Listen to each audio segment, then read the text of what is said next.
Howdy dudes. Going over the stream or the patch notes now. Let's go ahead. I got the headset on, that's right. Alrighty. Went over this once last night. Going to go over it again, see what actually kind of matters. I'm wanting to put together a small list, so something like Notepad to keep it all in order.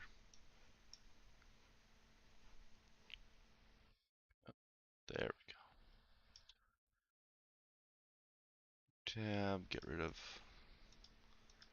all these many tabs here. Don't save.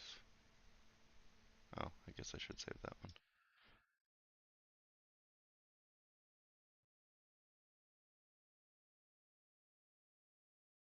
Oh, I already have that. I don't need it. Alrighty, so keeping a little notepad here. Howdy do, howdy do. It's going well. I saw one bit of patch notes last night when I was going through this, made me a little bit sad. Apparently with lingering illusion here. I guess that was a bug.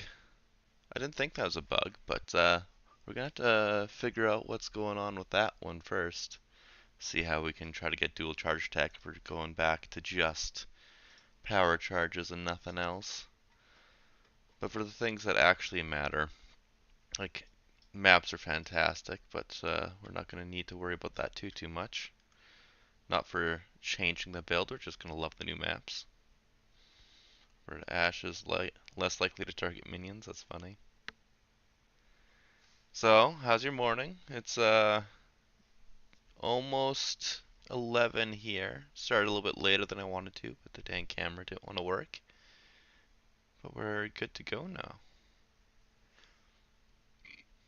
I'll open the game pretty soon. I just wanted to give some guys a chance to get in, and then we can do some delirium. Yeah, they definitely did smash that tech. It made me sad, but we'll find a way. They've also, one thing that's absolutely fantastic though, uh, how delirious? No, delirium. Do, do, do. Not too sure where it is. Objects such as delirium shards can no longer be pushed by monsters as one, and this one here. They're no longer untargetable during their emergence animation, so they should no longer push you during this. This is probably the biggest and best change. 1 a.m. with that time zone change. Are you Philippines or Japan? Because that's that time zone. It's, yeah, you're the whole other world. You're the other side of the world. That's pretty crazy. Well, hello from the West, and thanks for stopping by. Appreciate you having, or you coming out here. Hopefully, I don't keep you up too late, but I appreciate you.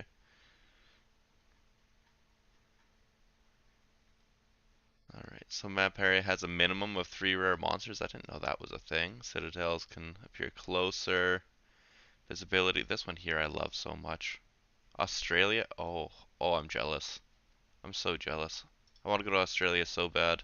I've literally never been, but oh, I am so jealous of you. It is cold and frozen here, and I would do anything for warm ocean. Howdy do, Jellyman. Good seeing you back out here. Thanks for stopping by. You're definitely a consistent guy, Jelly. I appreciate you. You overseer tablet. A currency item which can be placed in towers. Add map bosses to... Wow. Valid maps and radius. Call it a currency item. I wonder if they're going to add that to the currency tab. That'd be pretty cool. Because in Path of Exile 1 they had kind of 2 slots, a front tab and a back tab for the currency. So if you could add current, or actually they probably can't because they all roll randomly, but that would still be pretty cool if they could. Map areas that just have more distinct specialties. The content they contain might have more total monsters, while another is more likely to contain additional content such as strong boxes, essences, or shrine. You want to see the Simulacrum boss video? Do you want me to do it now, or do you want to wait till after the patch because they're changing how Simulacrum works? But I could do that now if you want.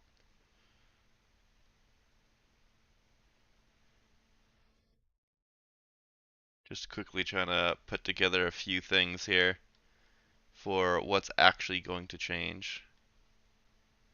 Reduce the damage scaling of monsters in Simulacrum with added difficulty. So, yeah, Simulacrum is just straight up getting nerfed.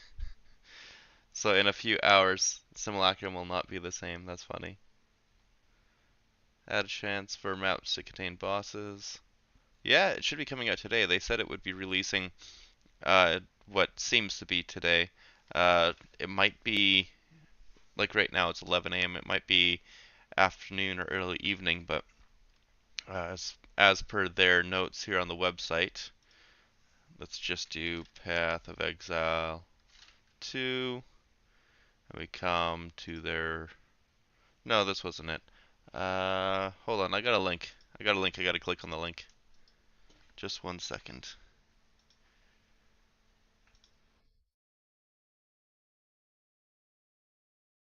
Where are you? I know I saw it earlier. I think this is it. Yeah, here we go. Patch preview right here. Nope, that's not it. This is exactly what I saw already. Anyways, they said somewhere that they're planning on releasing it today. I do not know what I did with that link, but anyways, yeah, it's definitely coming out today unless something goes really bad on the back end. Oh, you just want to see the setup? Sure, I'll do that. You cannot complete, only did twice, but very hard. Yeah, it's ridiculously hard. They way overtuned it. They way overtuned it. There we go. This should be a good spot for it. I have to change my setup for it because Herald Vice does not work. But when doing this, I can show you exactly how I do it. Sorry, just an itch. There we go. A little bit of headset itchiness. Still just like all right there. But yeah, when I'm doing Simulacrum, dude, I gotta put this down. I would come in and I would grab, right now I think Skeletal Clerics is the best. You grab the things just to top set tomorrow.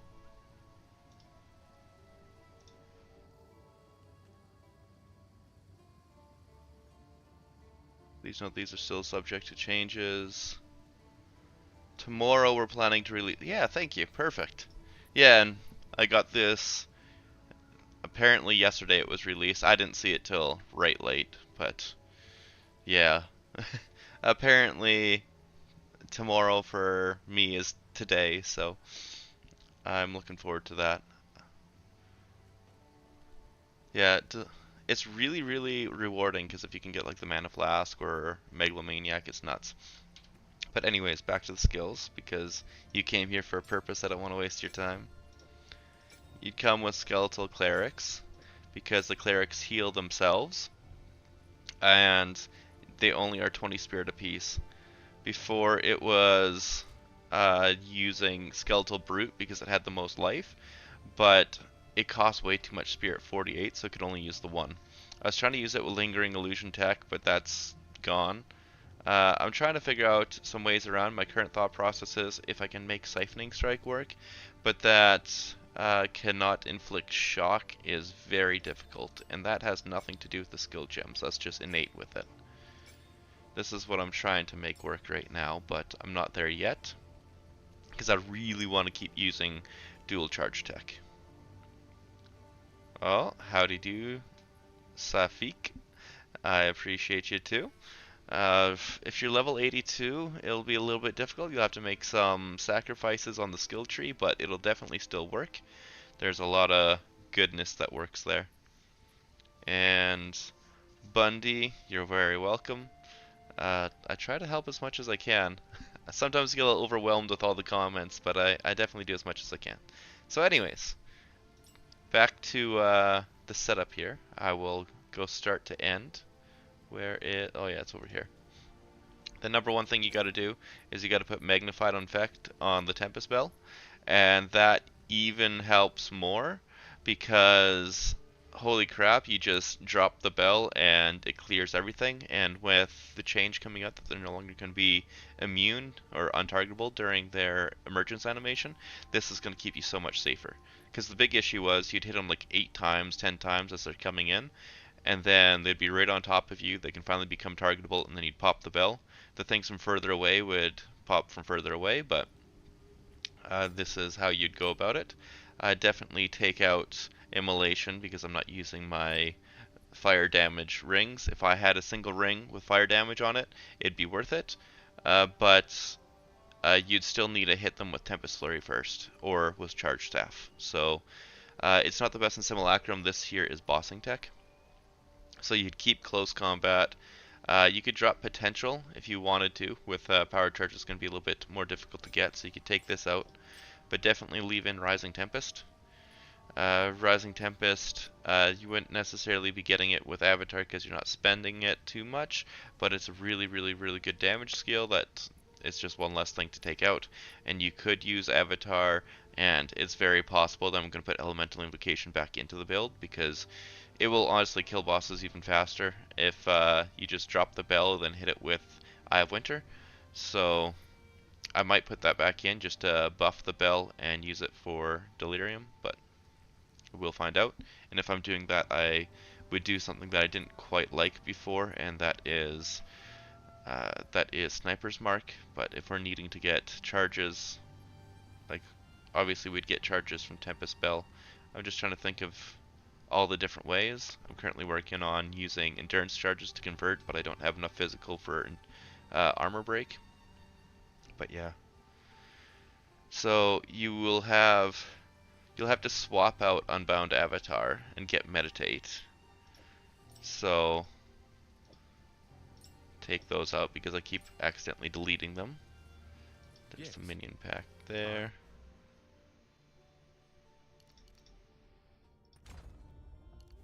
Come this way. We must meditate. Preferably you'd put the weapon swap where you can supercharge the speed that your energy shield recharges with Meditate, but for the most part you're just doing this between rounds and then you're full. You don't need to worry about much. I didn't even fully charge. I had to let go a second early. But yeah, if you have this fully set up with the right Meditate tech, with the right focus or whatever, it will charge in like literally half a second. You set these up with all the support jewels that have it, like probably Ingenuity would be really good, and I don't know where my uh, Wind Wave is over here, so you take Wind Wave to knock things back if they hit you while you're channeling, and Unbreak. Well, no, the Wind Wave only triggers if you're stunned while doing it, so you could leave it. It's one or the other, but Wind Wave isn't exactly the best. Then there's the other one that does like Energy Shield.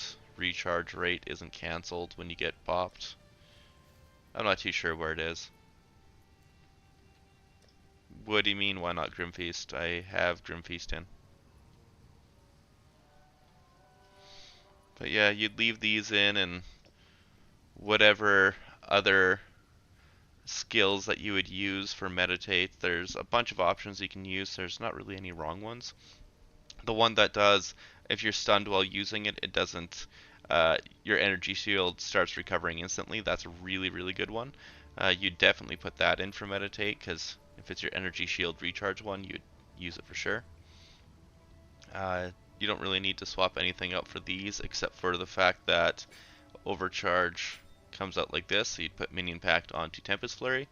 The reason why is you don't need the extra shock damage from Overcharge, but when we have Skeletal Clerics in, like depending on how many you use, like hey, maybe I have 5, I got all 5 of them keeping each other alive and taking aggro.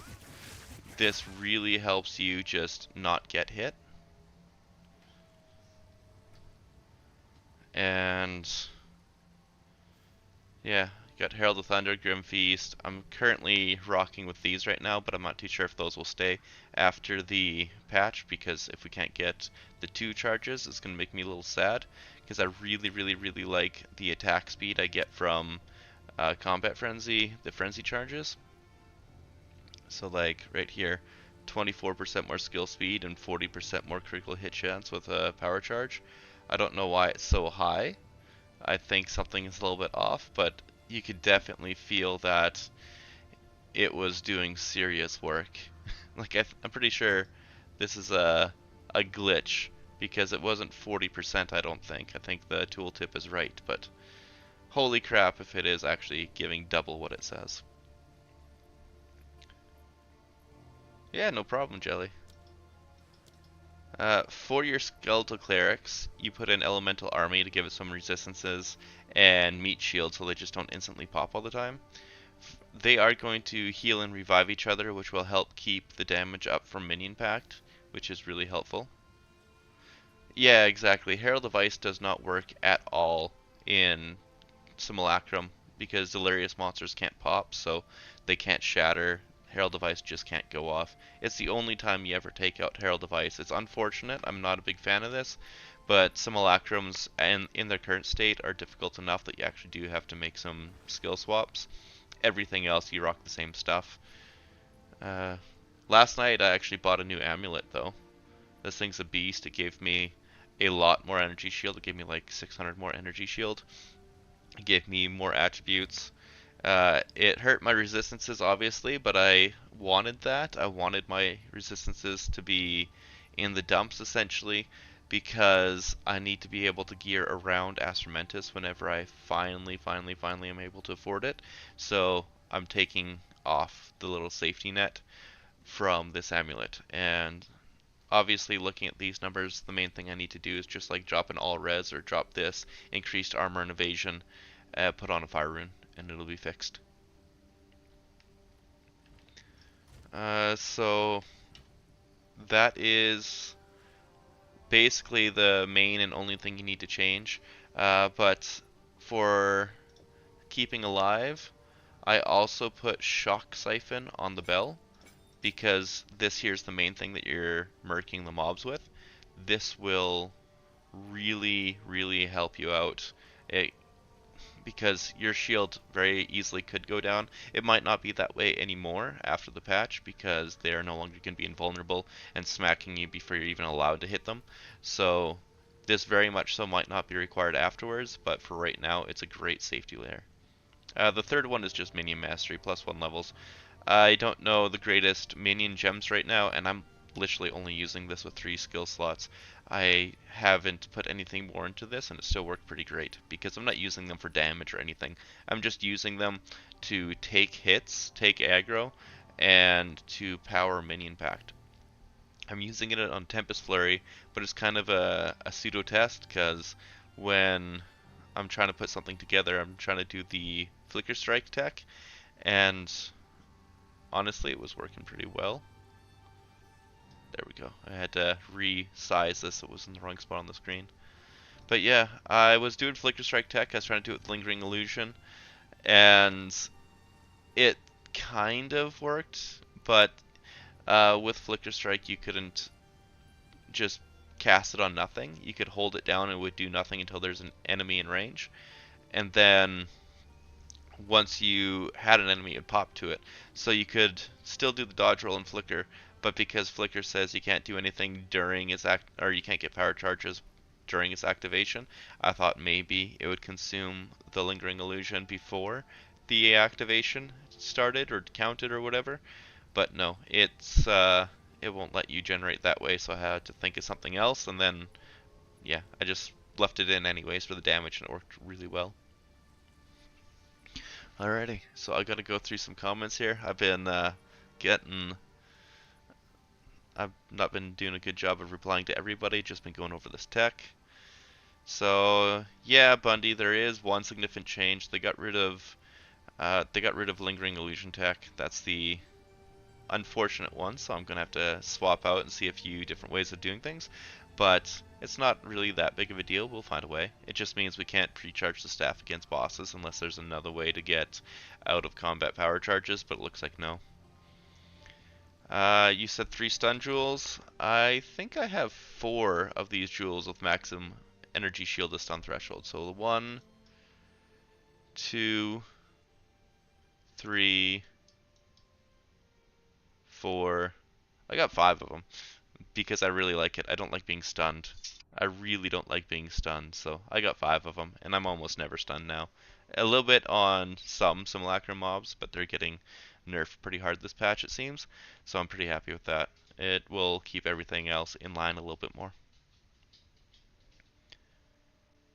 Uh, yeah, exactly. It's got crazy DPS. A distraction is wonderful, and if you can rock around, like I'm able to get, it seems, 5 skeletal clerics. If you're doing this and they're just sitting there taking hits, it's fantastic. It's really fantastic. And yeah, some AoE might take them down, but they revive pretty quick. Alrighty, you're welcome, Jelly. You have a good time at the gym. You're welcome, FT. I'm glad it's working out well for you. What's your cheap version? I assume it's basically just not the belt and not this jewel, which are definitely not required, but I'm kind of curious what you've all put together. Nickel Francis, I have a lot of crit chance on mine. This one has crit chance. This one does not. Uh, this one does. This one does not. And this one does. So I got 3 crit chance jewels plus this one as a different crit chance that uh, doesn't have the max energy shield or maximum as stun threshold. But yeah, I got a bunch of crit chance jewels so that I can take off some crit chance nodes here to get some passives left on the tree and try to make some alterations here that could be pretty fantastic. Howdy do, Alabaster. It's going pretty good. Just started the stream. Glad you could make it. Glad you actually caught it. Oh man. Yeah, literally just started. Got my delicious smoothie here. Got a little bit of thought process planned here. Try to figure some things out. I really tried to figure out a few different ways for getting power charges, and I'm certain there's a way to make Siphoning Strike work. I'm certain of it. I'm not there yet, but the big issue is cannot inflict shock, and that's just messing with me super hard. I feel like if I can get a single power charge to begin with, so probably rocking Combat Frenzy with Resonance, just going it off with the Frenzy charges, then I will be able to unlock Charge Staff, and then as I dash to things, Charge Staff. If I take out Electrocute, might be able to Shock first, and then immediately Siphon Strike consume it. If that works the way I think it will, then it could be fantastic for blinking around a map. And so then, honestly, you might even just straight up lose Tempest Flurry if that's the case, but if that is the case, though, I don't know how you'll get the first build up because you still need to get Charge Staff. Oh yeah, never mind. It'd be easy because when you dash in, as long as you don't use Elemental, the one that makes it so you can't inflict ailments, your Herald of Ice will still freeze things. Never mind. Well, I'm happy for you, Tadas. That's almost doubling your damage just from a belt. That's amazing. Louis, I am still trying to figure out a better version for power charge tech, but it seems like just Combat Frenzy with Resonance. It's unfortunate. But if that is how it's getting changed, then it will also free up some space on the tree because I'd 100% be dropping these nodes. It wouldn't be worth it. Which would also mean then probably not working with Charge Infusion anymore, or maybe still using Charge Infusion just with the 3 charges, and then it keeps the crit chance up because you'll literally get it instantly against bosses and get that extra crit chance. Yeah, I'll probably leave Charge Infusion in, now that I'm thinking of it, but still dropping all of these, because even though it's nice to have that big crit damage, well, I don't know. Still thinking, still percolating. Don't have a full plan in place yet, but there's options. Let's just say that. There's definitely options. But my first thought process is I've since upgraded my amulet. It gives me a huge maximum energy shield, so my pool is larger, and this thing is still massive, but I got so much increased maximum energy shield now that I can afford to drop it. And then with this dropped, then I can move controlled metamorphosis to here, and then just come down and pick up proficiency and falcon technique to get these dex plus attack speed nodes, and then this dex node. I also want to come up here and get this increased attack speed with quarterstaves, which isn't the most important, but I'm thinking that knockback on crit might be helpful for things like Simulacrum again. It might be a nice little defensive layer. That's my thought process. I'm trying to find ways to put it all together and make it work. I may need to drop these two nodes to get it there. It would be a little unfortunate because I've been wanting this node the whole time. But also because I'm trying to do this in a way that's super jacking the attack speed so that I can move really fast now. Like I've added a full attack per second. I'm at 8.47 attacks per second, and that's before combat frenzy and charge infusion, which brings me to well over 9. I zip around the maps even faster, and if I got those couple of nodes, it would be ridiculous. It'd be well over 10 attacks a second. So it could be a lot, and if I'm doing that, I keep hitting the wrong button. I would need to get a new Tempest Flurry, but also legitimately, if I can make the Siphoning Strike tech work, it might be even better, because the way that Siphoning Strike works is it does the Lightning Shockwave, and I don't know exactly how good it will be, but as you can see, the base damage is nuts. Attack time 0.2 seconds, 4.83 attacks per second. You put on martial tempo on this thing, and it's 0.17 with 6 attacks per second. It's pretty dang good.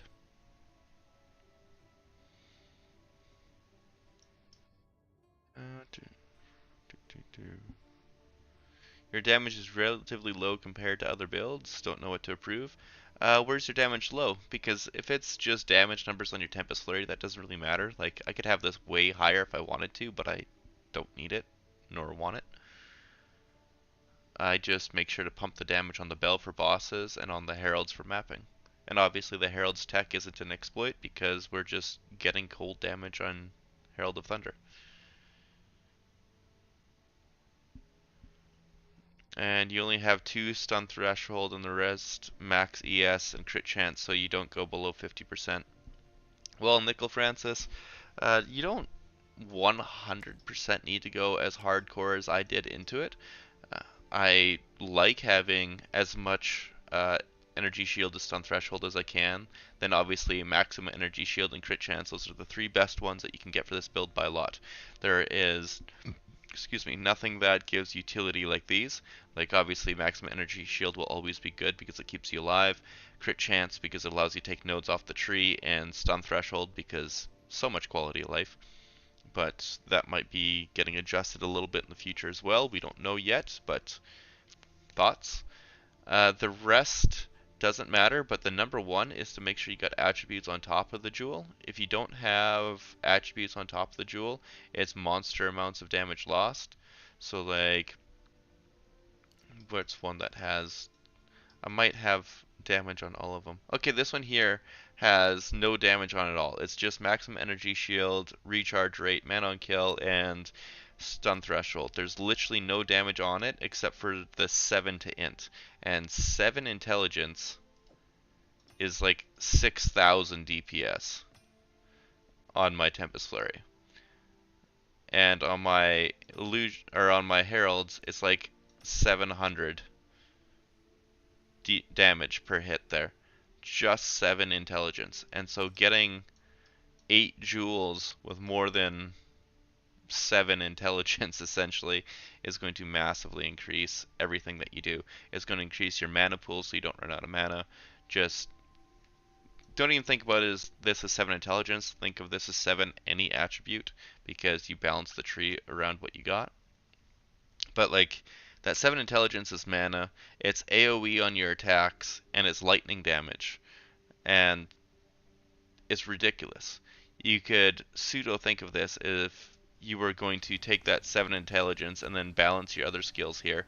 You could think of that as like whatever the percent more attack speed, you might hit a new break point, or you might get more energy shield and damage scaling from it. Like it's crazy how much the attributes on your jewels give you.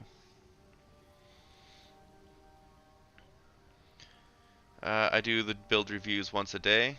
I try to get one a day, yeah, because there are a lot in there, and it seems I need to keep ahead of it as much as possible because there are just so many. Everybody's asking for a build review right now, but I I am doing as much as I can. Oh, congratulations, Nickel. That is fantastic. Like the Verana jewel is crazy expensive, but it seems to only go up in price, so it's nice that you got a hold of that while you can.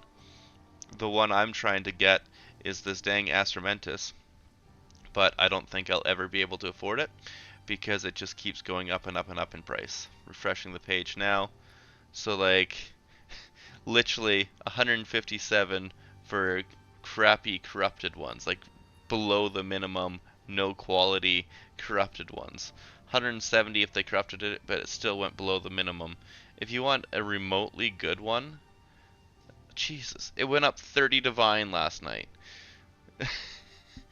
Oh, this makes me so sad. I'm never gonna be able to afford this thing. I'm just gonna have to gamble and RNG my way to victory with stellar amulets and chance orbs. But even those are getting crazy expensive. Apparently the white ones, like the white stellar amulets, are like 30 exalt now. Ugh. Bapesta, yep. Okay, I'd recognize you a little bit better there for sure.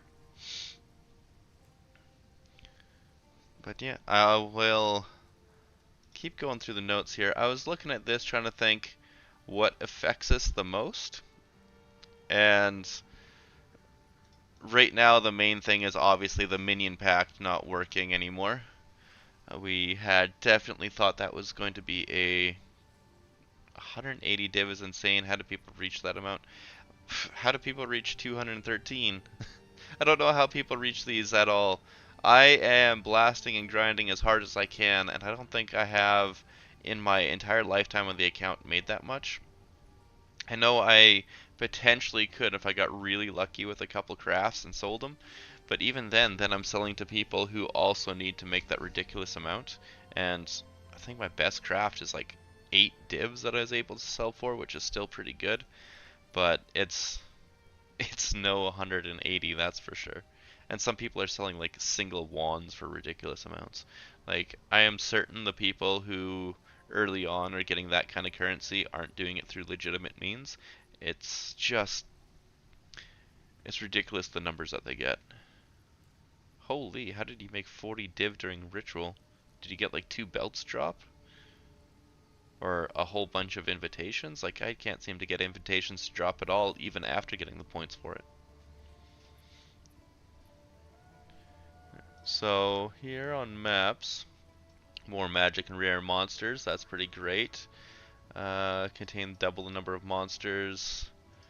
Higher okay, so these are just the mods on certain maps that will be coming up. So it's not like every map will have 50% everything, it doesn't look like. It says a number of maps. The maps that only exclusively found in biomes containing citadels now have 50% more chance to contain essence and strong boxes and shrines. Oh, everybody is terrible at crafting right now. It's pretty painful. You can't wait to sell for a high number of divs. I constantly sell at the low price. Yeah, I do too. Pretty much, I got all these that I'll be messing with eventually. I don't have any more of these infinite ones. I will buy a few of those. I probably should. they're not expensive, so like you get about 2 for an exalt, so let's take 20 exalt to get 42 of them. Can I get 43? No, I want to be the first on the list. So if I can get these, then I got a whole bunch more things to potentially craft at a very low uh, cost of entry. It's less cost than just using an exalt to slam it. And wiltings. Oh, these things are. Wait, no, that's amelioration. Which one's wilting? I don't remember that one. Hey.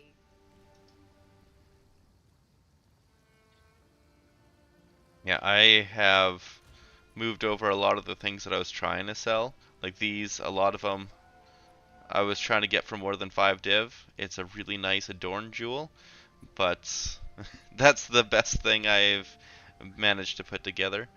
Then I don't think I. Okay, that's 6 mods. That's why. Oh, it's a huge, huge, huge rarity. I'm trying to get the rarity buffs to buy that one for 5 div. I don't know if it'll ever sell, but 49 to spirit and 61% rarity should make somebody happy. How can I help? There we go. I got all these Essence of the Infinite. I should keep one out. These are my level 82 rings that will... Well, not this one. Where did that blue one go? I tried to keep them separate, but obviously I didn't do a very good job. And then yeah, these are all more rings there. So I gotta get these out of the way. Come here to my essence tab so it'll keep funneling. What I do is I just come here and I hit all of them with this guarantee to get attributes. Anything that is a decent attribute I move over to the side. That's like just barely serviceable. 26, 28, sure. 24 is about as low as I'll accept really for this. Then these just come here and go to the reforging bench.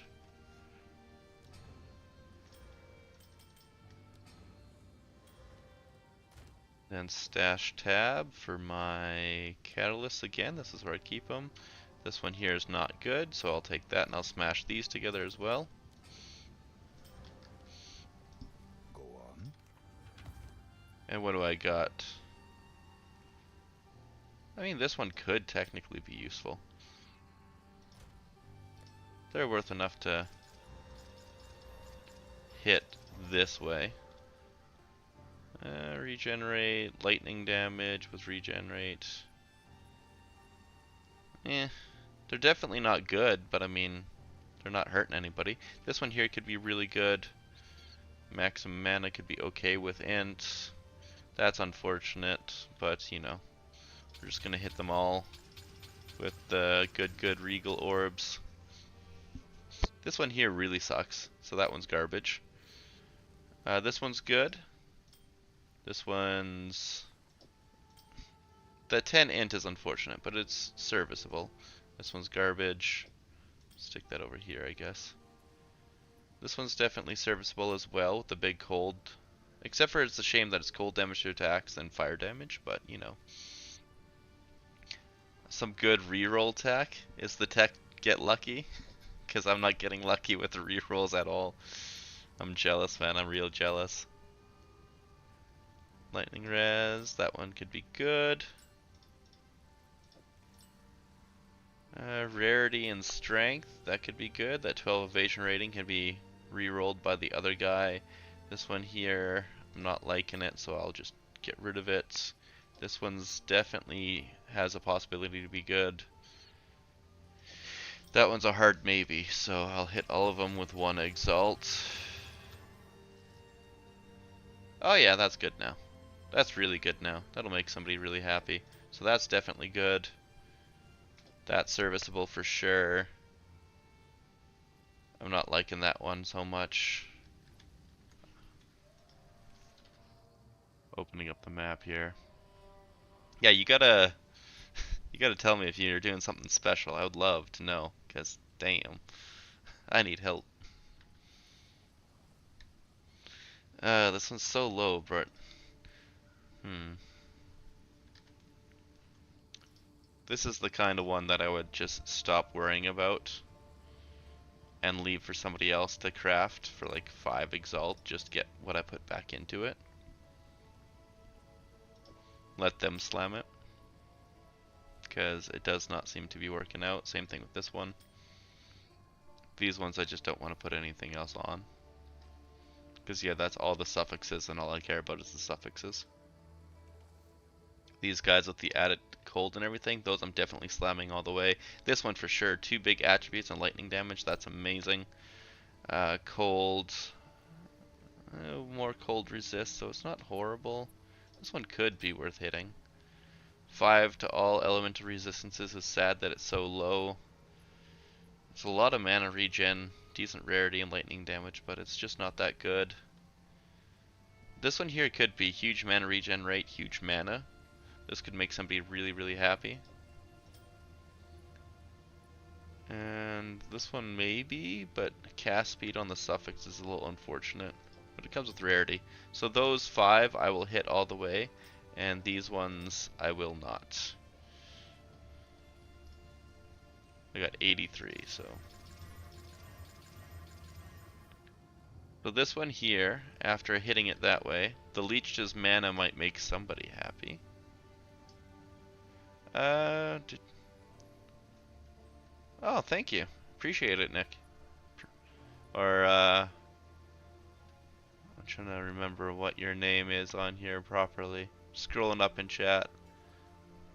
Oh, no? Okay. That was somebody else then. Well, thank you very much, Nick. I appreciate it very much. I look forward to hearing it. And yeah, Norsh, I will update it, but not necessarily today. It will be updated, though. I need to figure out the best way to get power charges, and I'm also trying to think of a way to make this viable with Flicker Strike. I think that would be a good time. You know what, it looks like about 10 Exalt, unfortunately, for this one. I thought it'd be worth more with the double flat and the big decks, but the other suffixes just rolled very poorly. Finally cut the stream. Want to say thank you for being such a fantastic source of useful info. Well, thank you, Spree, or Spetri. I appreciate you. I'm glad I could help.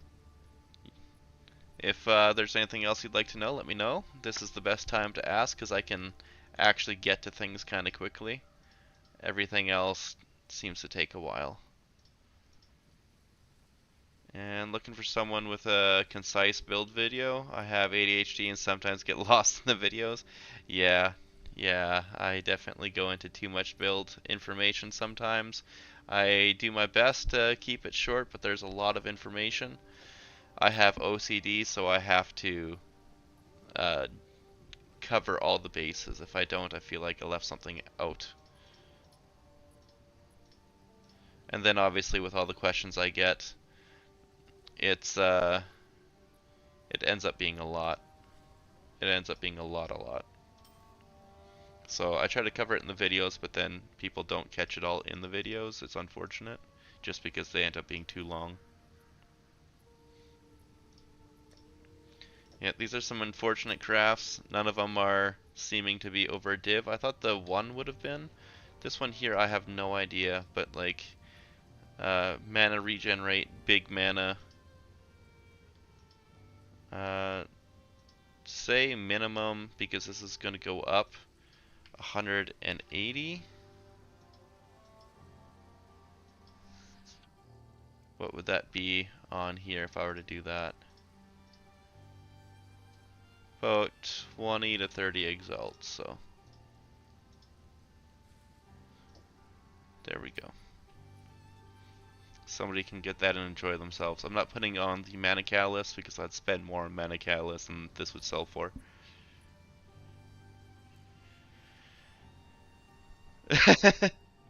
how to stop being so broke. Alright, so from the top, I guess. Anyone knows when the patch will go live? Do not know yet. Do not know yet. It'll be today though, unless something bad happens on their back end. They said it'll be today. So we shall cross our fingers and hope it comes soon. And then you're using Rage for Tempest Flurry. Is it to activate Rage Forge on the Tempest Bell? Is another reason. I'm not even using Rage Forge on the Tempest Bell anymore. Because with the internal cooldown on Rage, I was definitely noticing that right here on it, I don't have Rage Forge at all. I was not even generating 10 Rage by the time I dropped the bell. I'd get 6 to 9 before I'd get it up, unless I had an extra Rage jewel somewhere, probably like here, to get Rage on notables for every hit. It wouldn't be worth it. But right now the Rage is just because of how Rage works. It's a more damage multiplier.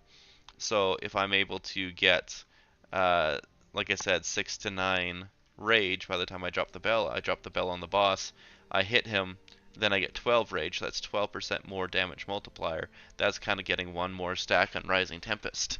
And generally by the time the boss is dead, it's like uh, around 12 to 18 Rage that you would get on a normal Pinnacle boss. More if you don't have the kind of damage numbers that I do.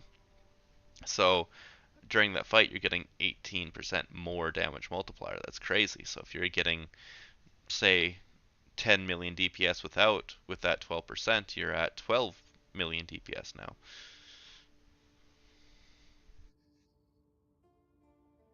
Well, thank you, Bapesta. It will be pretty easy to track you down now. Uh, because increasing attack damage doesn't benefit us? Oh, it always benefits you. It's not necessarily during mapping, just when you're taking out the rares and bosses, it's nice to have. Like, there's not much that the rage, or not much that's better than the rage support here. Like if you were using it instead of the Herald's tech, you could potentially take it out for Shock Siphon. I gotta take out my jewels here. I gotta put them back in too eventually, but right now this is our Simulacrum setup. But if Simulacrum's getting nerfed in potentially a couple hours, I might as well just wait to do it then. Norsho, speaking as someone with crippling ADHD, you wholeheartedly appreciate his written build guides. Yeah, I definitely try to put a little bit of everything in there. It's hard to put all the information without confusing people because like people are wondering why I have meditate in there, why I have avatar in there if I don't show it. And it's because I flip back and forth between them and I'm showing how I would use both of them. And then they're asking like, oh, why do you have 10 skills without the ring? And it's because, well, I take out Grim Freeze for mana remnants. It's hard to say that, but I put it in there so that you have all the information. Why would attack damage be bad for the build? I don't understand, Jordan. Uh, Norish, how did I get spaghettification passive? I anointed it on the amulet I bought last night. So my other amulet was slightly magic findy, and so I was able to sell that for 10 divine and then buy this one for 10 divine. So I was surprised at how fast it sold. It was like literally 30 seconds, so I probably undersold it. But this one here, it has everything I need, and I can even eventually re-roll that 10 to maximum life to try and get something better. It doesn't matter if I do or not, it's just the fact that I can make it better is great. And then I went here and I anointed with Isolation, Despair, and Fear to get Spaghetti, and it's so good. Surely, let's the Simulacrum tech with it being... Surely let's see the Simulacrum tech with it being broken how it is now. Did they F Herald Chaining? No, they did not F Herald Chaining. Herald Chaining is still 100% good to go, and I don't think that will really ever go anywhere because you're just putting cold damage on Herald of Thunder, and you're getting enough cold damage to make it freeze. If they're going to mess with anything, it might be the thresholds to make things freeze, but if they do that, they might be screwing over lower level builds because this is a really high amount of cold damage that most people won't be getting. So to screw that up, they would have to nerf Herald of Thunder or boost monster elemental thresholds. That or just completely change how it works. And if they do that, well, I mean, that would be in a different season. They won't be changing it this season for sure. They would be screwing over a lot more than they would mean to. You wanted to see the Simulacrum tech with it being broken. Simulacrum tech is because Herald of Ice does not work against Simulacrum monsters. You take it out and you put in Skeletal Clerics. I can get what seems to be 5, and they run around with you and they take a whole bunch of aggro away from you. And when you're using Minion Pack to boost your attacks, they're able to heal each other and revive each other, so you'll always have the damage up. And then you'll also pretty much never be getting targeted because you got such a great meat shield going on right here. And then you boost them with things like meat shield and elemental army so they don't die so fast. And then I just tossed minion mastery in there because I had nothing else really to toss on them. And then yeah, you use minion pact on whatever you're going to be using to damage things. You could put it on the bell if you wanted to, but it's really not necessary. You would drop literally 1 life from the mobs versus when you're spamming it, you might take like 50 life off. Oh well, it's 50 life. They got over 1,000. And then you need to get magnified effect on the bell, so that way it's got a huge AoE, and it's going to be even better after the patch because they're nerfing the Simulacrum monsters and making it so they're no longer going to be untargetable when they charge you. And the big thing that was a problem with Simulacrum monsters is that even though you have the bells macking out, they would still hit you for an extended period of time until finally they're targetable again. But this just allowed you to take a few things out on the way and help, and then the minions were there to distract them until they became targetable as well. And then other than that, just make sure you got Shock Siphon somewhere. I put it on the bell generally so that it keeps you going. And I take off Avatar and I put on Meditate so that between rounds you can top up your energy shield super high. Okay, so Emery, in terms of Anoint, where would I rate Spaghetti? I think Spaghetti is the best Anoint, most likely. There are possible alternatives, like if you were to get one of these somehow on like a Megalomaniac or something like that, then you can anoint the other one and then take off all of these points here. You would unfortunately lose all of these massive attribute nodes. Think of them as 9 attributes, and it's huge for the build, but that's still like 20 something points. You'd obviously also unfortunately lose these amazing crit nodes, but then you'd put them back into like here or here or here, and then you'd have all that to repurpose everywhere else in the tree. And I'm going to hammer this information a lot harder once POB comes out and I can actually test it. It's going to be a little bit harder to do, but you want to see it in action? Okay, I was going to wait till after the patch came out because Simulacrum is getting heavily nerfed, but for sure, I'll show you in action.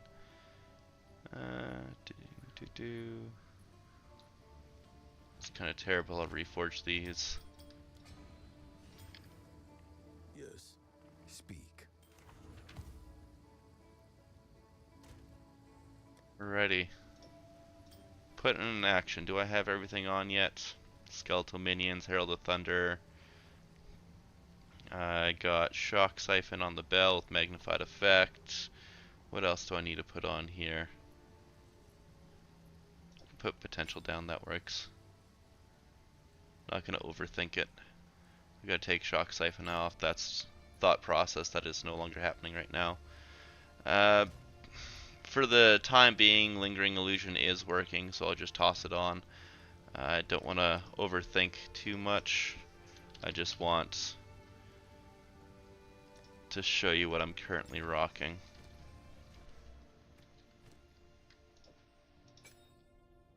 So with this, I would need to get Perfusion on with Lingering Illusion, and need to get Innervate on somewhere.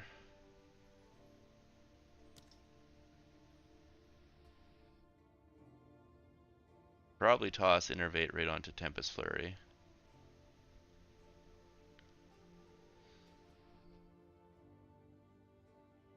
I have going on here.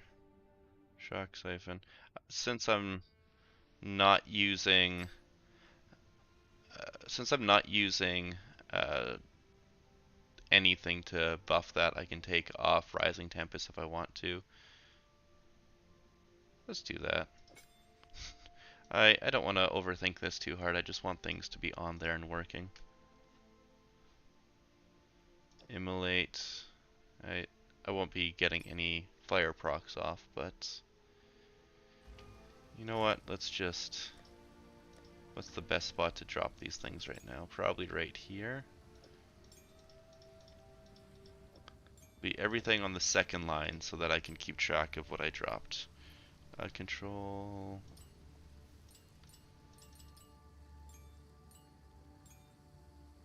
I do not remember what gems I use for meditate, but energy barrier is definitely one of them, and that's good enough. I got energy barrier, I got wind wave and ingenuity. What's the cast rate one? This one, more cast speed. That should work. If it works, great. If not, whatever. Alrighty, so I think that's everything. I got Tempest Flurry with Minion Pact in order, so... No, what do I have wrong? Persistence? Where's persistence? I need persistence.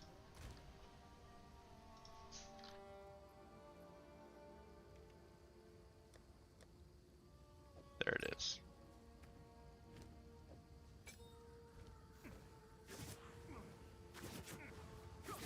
Alright. The one thing that really sucks with this is... Oh yeah, and you have to go this way too. It's hard to generate the power charges with the other minions on, so you have to go like this between the waves. It's really unfortunate, but it definitely works. So just keep in mind that it's a bit of clunk right now that I'm happy that it is going to be gone. But yeah. You're thinking of switching to Ice Strike, what supports would you go with? The exact same ones that I'm using right now. Speaking of Simulacrum changes, how do you deal with stun? The little bit that you have doesn't do much. Yeah, that's what the minions are for. I'll show you, it's happening right now, just quickly check it. Keeping up with chat, using for Tempest Flurry instead of Minion skill. Well, I'm putting Minion skill in right now for this, but this is Simulacrum only. Before I was taking it out for overcharge and it was working pretty dang well. Here we go.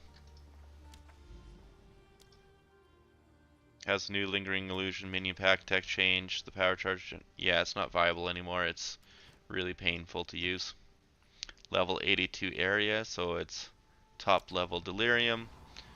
I will be unlocking the last one if I can beat this, which I should be able to. Shouldn't be an issue.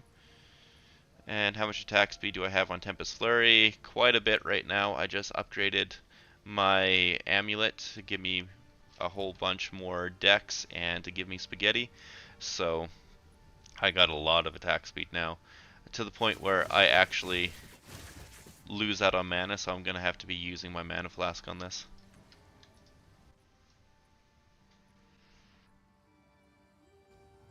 I got no evasion, none at all. That's what the minions are for. They help to take care of these delirious monsters.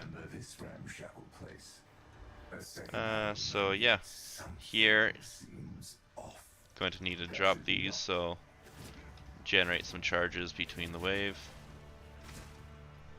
Grab that.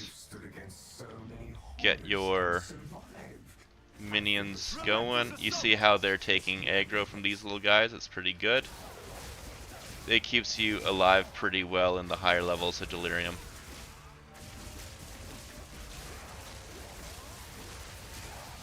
So normally I drop the bell and just clear the screen like this, but as you can see, it's still a little bit much. They take a little while to die, that's all. Come on, where's the mobs? There we go. I'm pretty sure that one's terrible. Okay.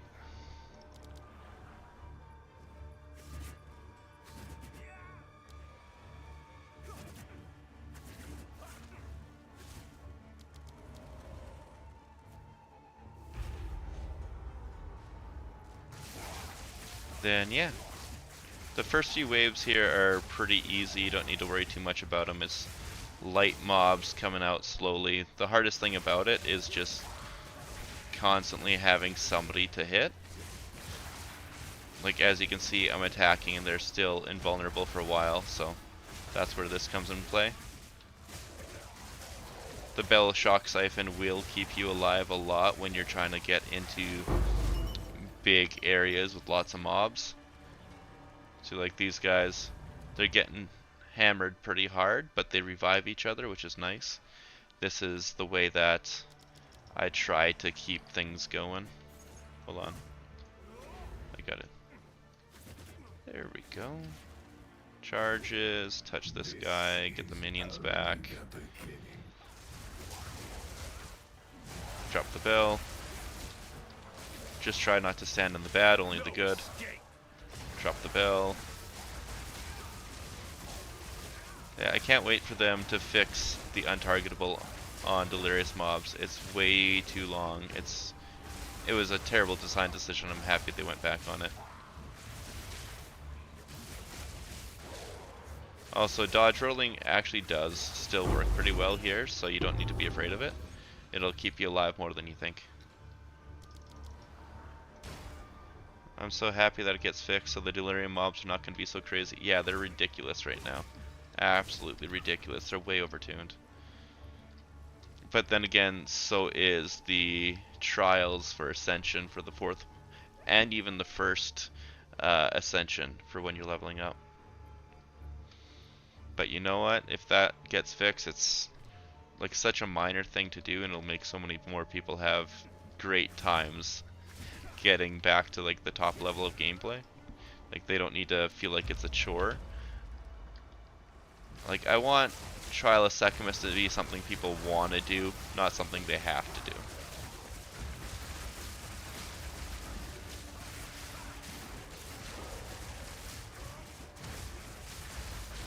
So yeah, this is why I like magnified effect on the bell for this specifically.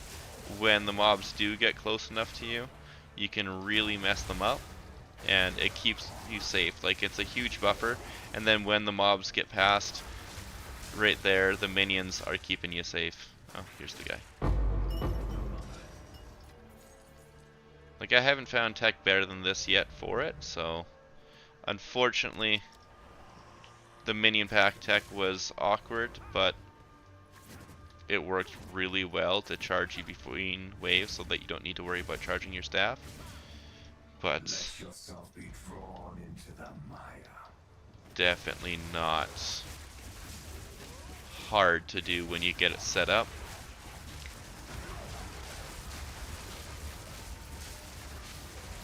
The brutes will last a little bit longer, but not much longer.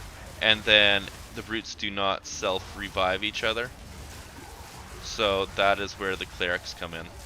That one was a tip by somebody else, and I really appreciated it. It was a great bit of information that has completely changed this minion tech. Fate is on my side. Find Trial of Chaos so much easier, but the rewards are meh. They're very, very meh.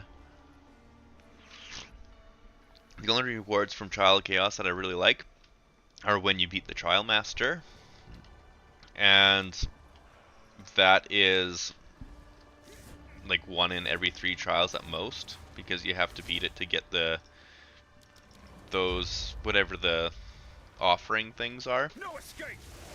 I do not remember what they're called. Also, Tempest Flurry, as you can see, it's moving around a lot. It helps me to avoid like the ground effects and the monsters jumping at you. This mobility is kind of its own defensive layer.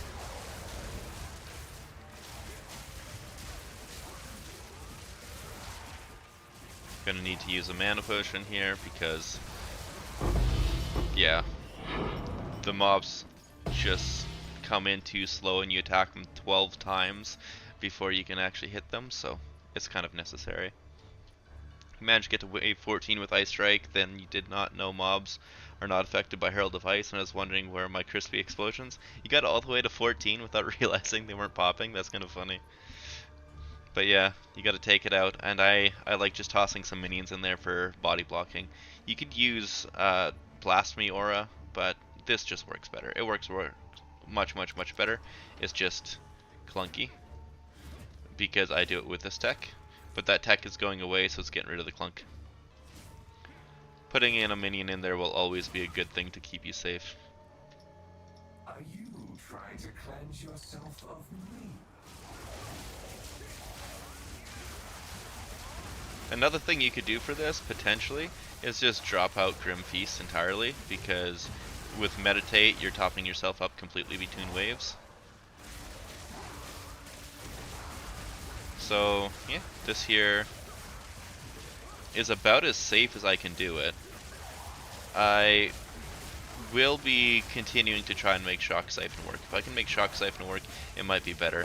My current epiphany that I had last night is potentially with the bell down, if you hit Shock Siphon on a shocked bell, does it give you power charges? I'm gonna have to check that out. If it does work, that's amazing. Because then you'd have the power charges going and just a really consistent source of it even during mapping, as long as you're jumping from mob to mob fast enough. And also assuming that Shock Siphon generates power charges, but I'm pretty sure or combo points, but I'm pretty sure it does. I'm getting to the point where I need to unload my inventory.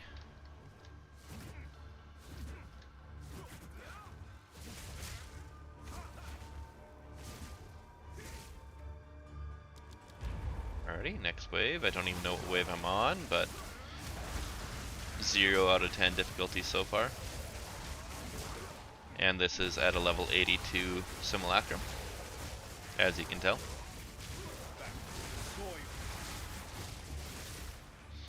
See, when mobs are actually coming out fast enough, it's easier to sustain mana because the light or mana on Killjoy, even with this crazy attack speed. But if you wanted to, and probably I will be doing it in the semi-future, is swapping it out for a lower level one just for stuff like this now that I have such crazy high attack speed. And it's only going to get higher. Find Soul Thief on Bell, especially if you're using Eye of Winter plus Unleash, Pierce, Chain. Deceleration is awesome for things like Simulacrum. When my attack speed jumped, I ran into mana issues. Soul Thief for the physical damage? Like Soul Thief... No, it's here.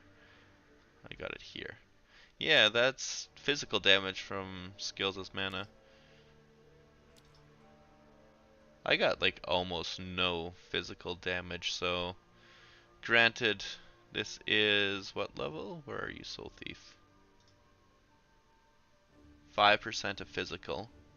And it would jump up super high, so... Say... 25% more, then double it. Say I'm getting 1,000 hits, so that would be like 50 mana back. Yeah, that makes sense for something like Simulacrum for sure. Definitely not worth it for bosses because you're not going to be going through it, but for Simulacrum that does make sense. Oh yeah, okay, so if you have Heft on there, you're using Bell for a different reason from me. You're using it more as like a support skill for the rest of your stuff, which makes perfect sense. I'm using mine for the instant delete button, and so it would take out a lot if I were to swap it, but you don't need the instant delete button for Simulacrum, so I get that. That makes a lot of sense. Thank you, VGL. Happy that I'm being appreciated. Appreciate you too. Thanks for coming out.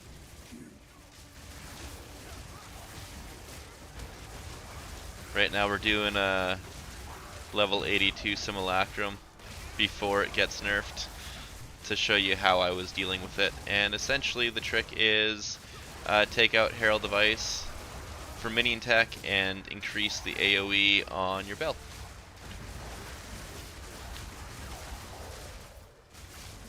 Now I'm hoping to get the Mana Blast because that would be amazing. I wouldn't necessarily use it for myself, but it's worth like 20 something divine right now. Oof. It's a big payday. And I know this dodge roll tech is going away, so we're making use of it while we can.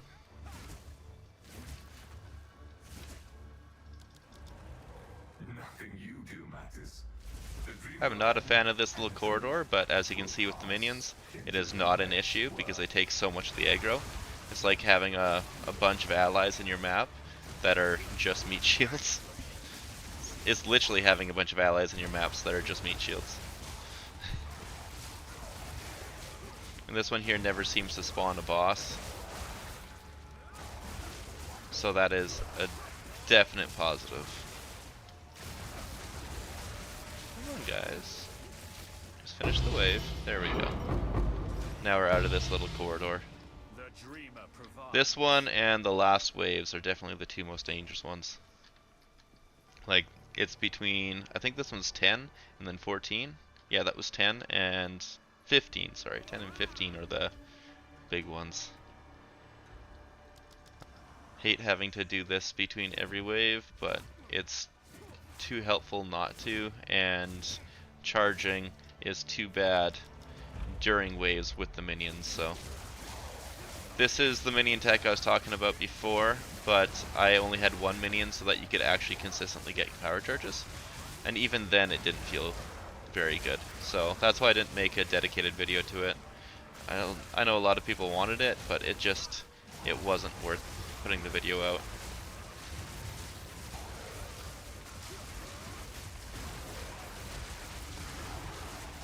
So yeah, as you can see, the minions are getting hit a whole bunch of times. Or sorry, the mobs are getting hit a whole bunch of times by the bell before they die because they're intargetable. And oh, that's terrible. It's so obnoxious. But it's gone. I'm dancing for that one. Bludgeon did not seem to really do anything. I tried it. It didn't knock anything back at all. But I think potentially Whirling Assault could be good. And I want to check that out. I don't know yet, but this is where my thought process is going. I think Whirling Assault might be very much so worth taking. Howdy do, Issa. How are you? Welcome to the chat. Fury unleashed. And howdy do, Uncle Brad there. In Simulacrum after the patch, kind of similar to this, but without the dodge rolling and with much less difficulty, because as you can see, they still are untargetable for a while, and it makes them kind of hard to deal with. You waste a lot of mana trying to take them out, they just won't die. And so it's just going to be easier after the patch. Like, they are super nerfing Simulacrum, you're going to have a much, much, much easier time. Arms for the monastery.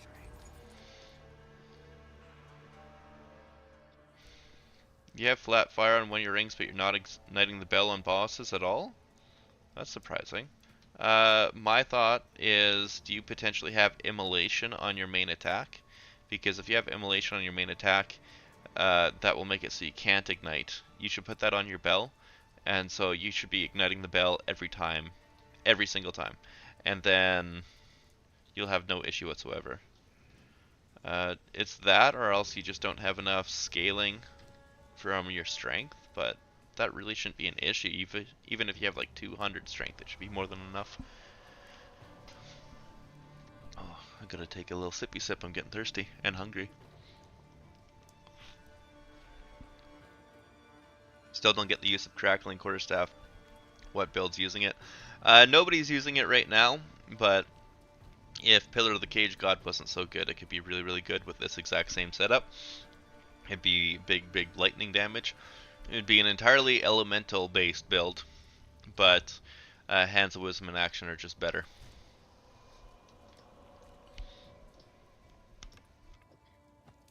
Got all this dump tab I need to clear out eventually. I should probably clear it out today. But not on stream, that wouldn't be fair to you guys. That wouldn't be cool at all.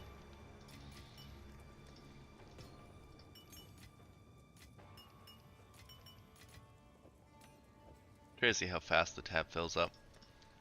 But we're getting map tabs. Good times. Then this one, yeah. What do you think? What do we get? Blind on hit. It's not useless. That is, though.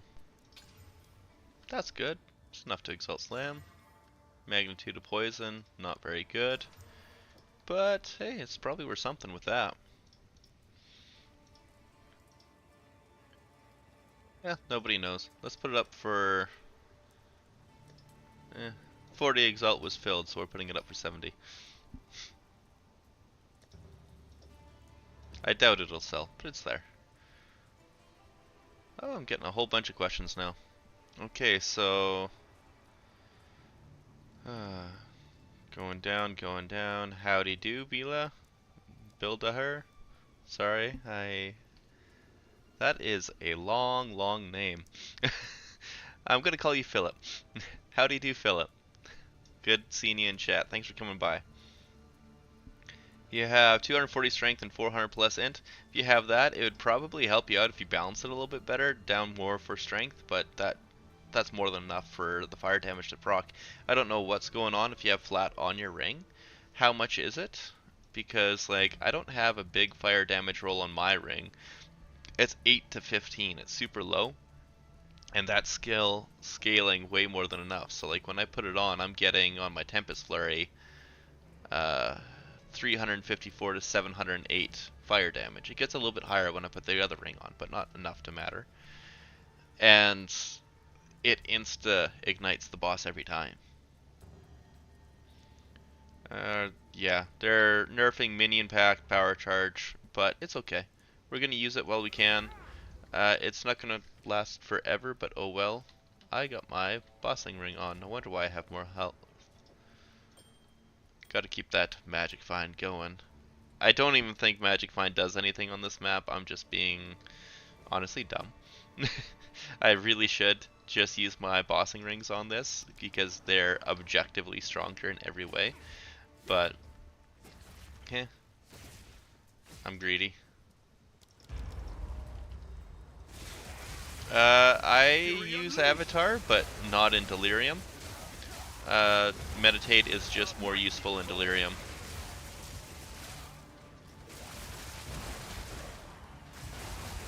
There we go. All these on-death effects are making me sad. Where's the other boss? There it is.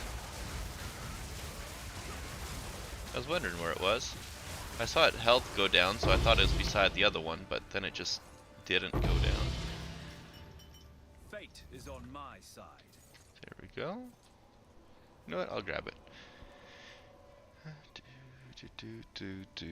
I hope we get tabs in a small next patch and not next league. Well, we're getting the map tabs right now, basically, in a couple of hours whenever the patch comes out. Thank you so much, Bethesda. I really appreciate that. Like, I seriously try hard. I hope that I'm giving you guys as much good information as I can, and honestly, the reception is fantastic. Like, you've been so supportive. I honestly can't thank you guys enough. Like, I was expecting literally no reaction, and then just, yeah, you've been amazing. Thank you so much. And other nerfs coming. Mostly just the Lingering Illusion tech. Everything else is staying the same. Everything else is pretty much getting buffed because like we're getting more mobs and maps, which is how we proc the Herald of Thunder, Herald of Lightning. We're getting more map types so that not everything is going to be augury potentially. We're also getting what else are we getting here? They're changing a few uniques, but none of the ones we use, so it's no issue there. I'm not too sure what else would even be considered a change, but yeah. For the most part, it's staying the same. It's staying the same and it's staying good. Just the Minion pack tech, unfortunately. Well, didn't they say a map tab is coming a little bit late now? Oh, did they?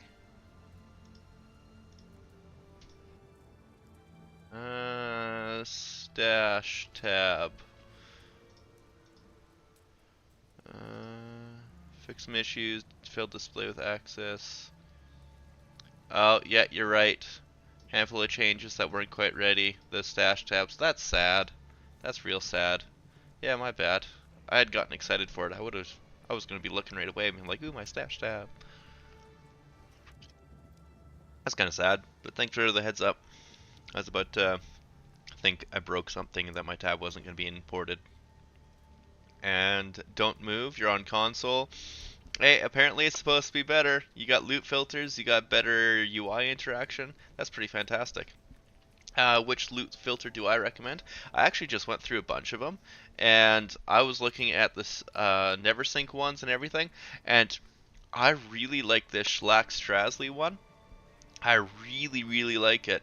It's got good looking loot styles. When I put on the filter blade, it changes it like this, and I'm not as big of a fan of it anymore. I thought it was kind of nice with the bigger text, but I just like how clean this is.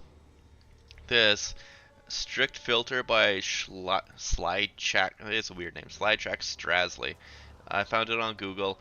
You can bring it into the filter blade site, but this is definitely the one I like the best. It's really good.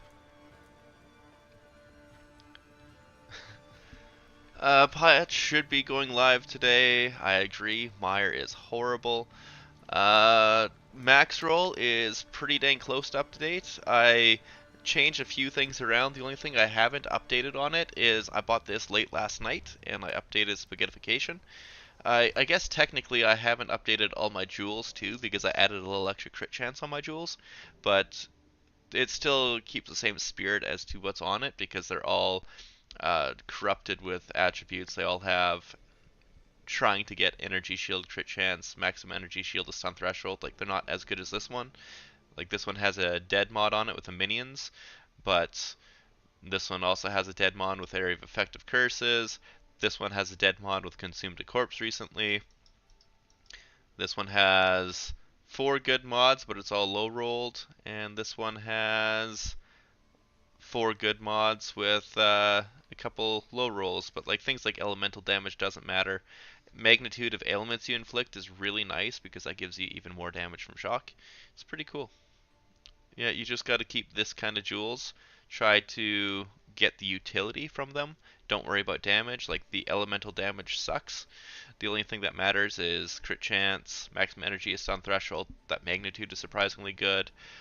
Try to get the crit chance, mana on kill. Oop, I just drugged the screen the wrong way. Then some other things that could be good on top of all that is like mana regen if you need it, and then skill effect duration if you want it. Yeah, it's not as good anymore, unfortunately, because they're getting rid of the lingering illusion tech. But keep that kind of thing, and you'll have really good jewels.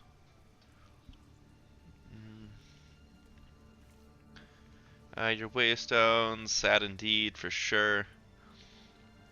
You got really good attributes. How did you get 350, 350, 350? That's crazy. No, don't move. Keep it that way. Like mine are pretty solid to that way, but I had to massively upgrade my amulet and anoint spaghettification to get those kinds of stats. So whatever you're doing it right. Good job.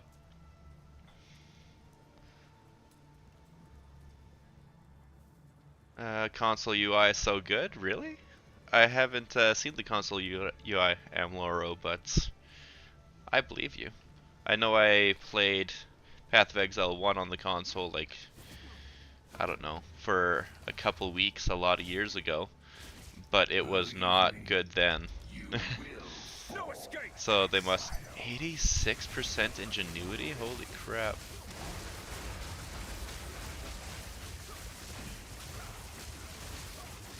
I got somebody who wanted to give me money. I will message him after this wave. It'd be nice to make a little bit of coinage, but who knows if that's a real sale or not. There seems to be interesting people lately. I've noticed that. Guys who message just to try and get your base, so then you boot them. Is this the last one? Yeah, that's the last one. There we go. Like literally no diff to that, so fantastic. That is a level 82 Delirium. Launch level 82. There you go. Minions keep you alive really well, and then just spam the bell. And with this going to be even easier right away. Get paid, buddies. Are you sure that's the right one? Yeah. Thank you.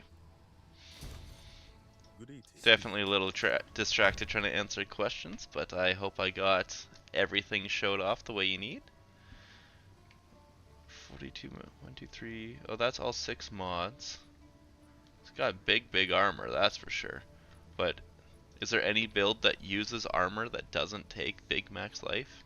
Because if there's a build that doesn't need max life with armor, this one's pretty It's also a level 65 base. I don't know. Let's see. If I take off the max life, what does it say? They're still saying 2 div, but it's got the big max life. This one here, 2 div for 10 days. Let's hope I can sell it for a div. I don't think this will ever move, but we'll hope for the best. Like this one I got with 195 max life, but 700 less armor. Let's go this way. See if I can trick some people into buying it. Because, oh well, it's armor runes.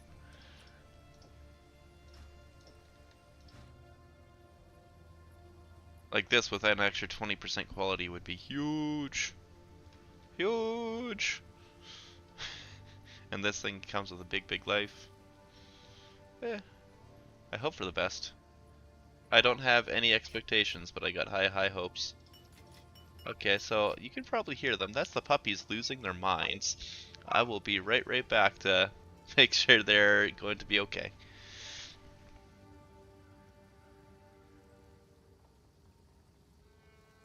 Hey bees, what's wrong, girls?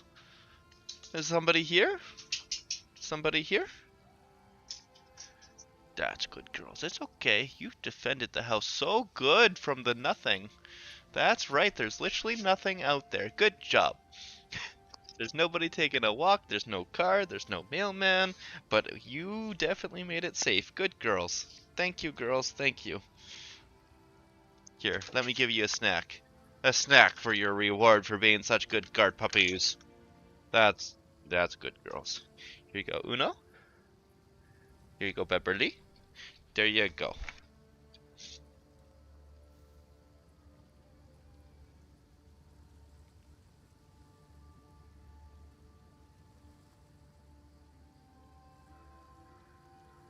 I'm back.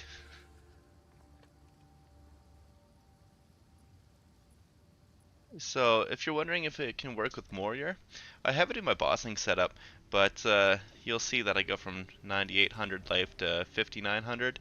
It's a huge defensive loss, massive defensive loss. I don't think it's worth it. When I went into maps, I felt nearly invincible with this. I don't really die much at all with this at all. You can see how safe it was in the Simulacrum, and you can see how good the damage is. But this on bossing, like the Zesh boss, just absolutely nukes it. It's just not worth it in mapping. The defensive loss is way too much. What's the point of the spaghetti thing? Giving you a little bit of move speed and a bunch more attributes. It's probably the best thing that you can anoint if you don't have any other way of getting to it efficiently. Anything about this build getting nerfed, that lingering illusion tech, which I'll be taking off after this. You're wanting to try stat stacking but too nervous to make the switch. You don't need to worry about making the switch, Silas. These gloves and this weapon is super cheap. And as long as you get those, that's all you need. Like you can get a pair of these gloves for literally like 2 or 3 divine right now. It's nuts. And so if you can put in about 5 divine total for all your gear, that's pretty dang good because like belts that aren't this sell for like literally pennies. Same thing if you get like mid-roll rings, you can get something that is very solid for pennies. The only thing that will kind of hurt you is the jewels. And I've bet. Oh, you got the gear and you're not making the switch? Oh, you're just nerfing yourself then. If you got the gear, I think there's no better build in the game right now. I think, well, there's the teleporting, not Astromentus, that's the amulet. I can't remember the name of it. Temporalis, that's it. The one that makes this lightning bolt skill do infinite damage, but this one is getting nerfed because that is a bug. It's crashing servers, it's destroying the game, so Temporalis is no longer going to be able to do this unless there's some other way to break tech. But legitimately, uh, after this one gets popped, there's a very strong possibility that this will be one of the top builds in the game. At least for bossing, that is. What unique jewels? I'm using the controlled metamorphosis so I can allocate some things in the ring, and I'm using the heroic tragedy for the circular teachings energy shield. Yeah, Temporalis would be fantastic to get, but Secumus is terrible, and it's also like what 150 divs now. It's stupid expensive. Same thing with the Astromentus amulet. If I'm level, I might have how many points? I'm not too sure. I think the max points you can get is 124. So 124 minus the difference of your level from 100 to you. That should be how many points you have. What is it? That's quality. I'll salvage that. I kind of need that. Very stupid expensive. Yes. The people who are in charge of, well, the price fixers, let's say, the guys who are really manipulating Yes.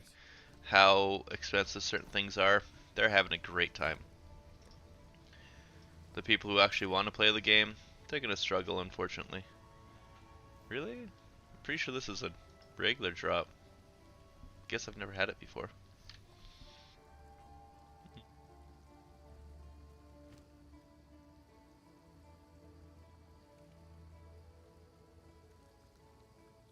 5 whole exalt for this thing, What so is that it? means it's getting sold.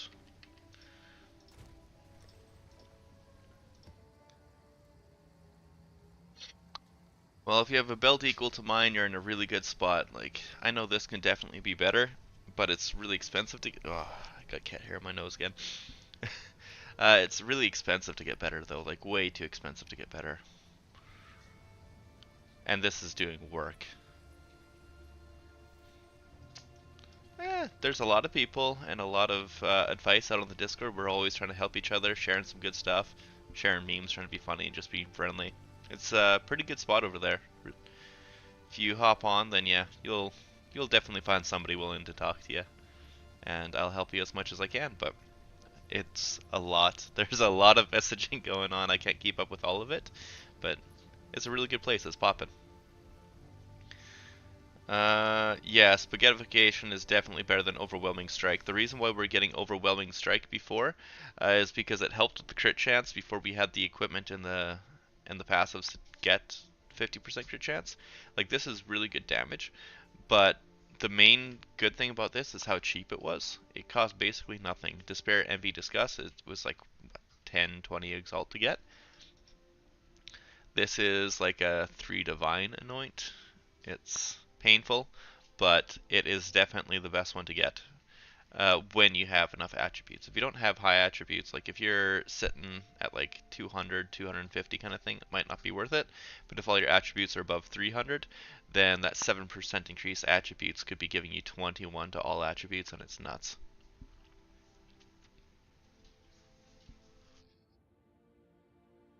How many div totals is my whole build? Uh, each of these jewels are a div. This one I bought for 12, but apparently it's at like 30 now. This one is 1 div. This ring is a div. This ring was 2 div. These are 3 div. This is 1 div. I bought this for 2 div. I bought this for 4 div, and I bought this for 7 div. So 11, 12. This I just bought for 10, so 22, 24, 25, 26, 29, and then this here is 20, so 49 plus 30 for this, so 79, 80, 81, 82, 83, 84, 85, 86. I've spent 86 on the gear that I'm currently using for everything, but I also have this, which was 6 divine, so I've spent a total of 95 on this. With that said, though, most of the stuff that I got, I was flipping back and forth with my other gear, and like, I should say that's what things are worth now, 95. But when I bought this, it was 20 div cheaper, so like 75. But also on top of this, I got this for 7 divine, but it was probably worth like maybe like 15. So, it's just all about market. You could say anywhere between 75 to 95. Uh, but legitimately, you could get a really, really, really good version of this build for probably like 20 or even 10. Yeah. You could do it a starting version of it for 5. You could have a really good one for 10. You could get this belt at about 30, and you'll be just laughing. Oh no, everything combined is half the price of the amulet. It's crazy. That amulet is nuts. It's way too expensive, and yeah. Well, thank you, BGL. Can you elaborate on Tempest Flurry? Area of effect, concentrated effect adds a massive damage boost with it, and I feel like Charge Staff and Flicker 90% of what I see before TF even touches them. Yeah, you don't need to have concentrated effect on your Tempest Flurry. It is a huge damage boost, but literally that's as much of my Tempest Flurry as I get off against most mobs. Then it explodes with Herald of Thunder, Herald of Ice. So for the most part, you just stack your Herald of Thunder, Herald of Ice damage, and I don't know, you rock and roll from there.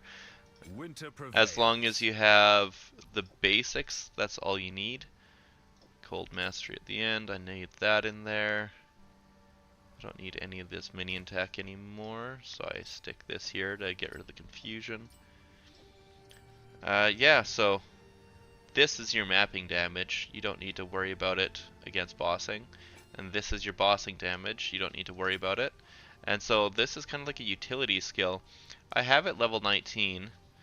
And it's super nice to have it around, but now that I have crazy higher attack speed, it might be an issue to keep up with mana sustain, so I'm probably going to get another one of these at a lower level so that I'm just zipping through maps with 0 effort.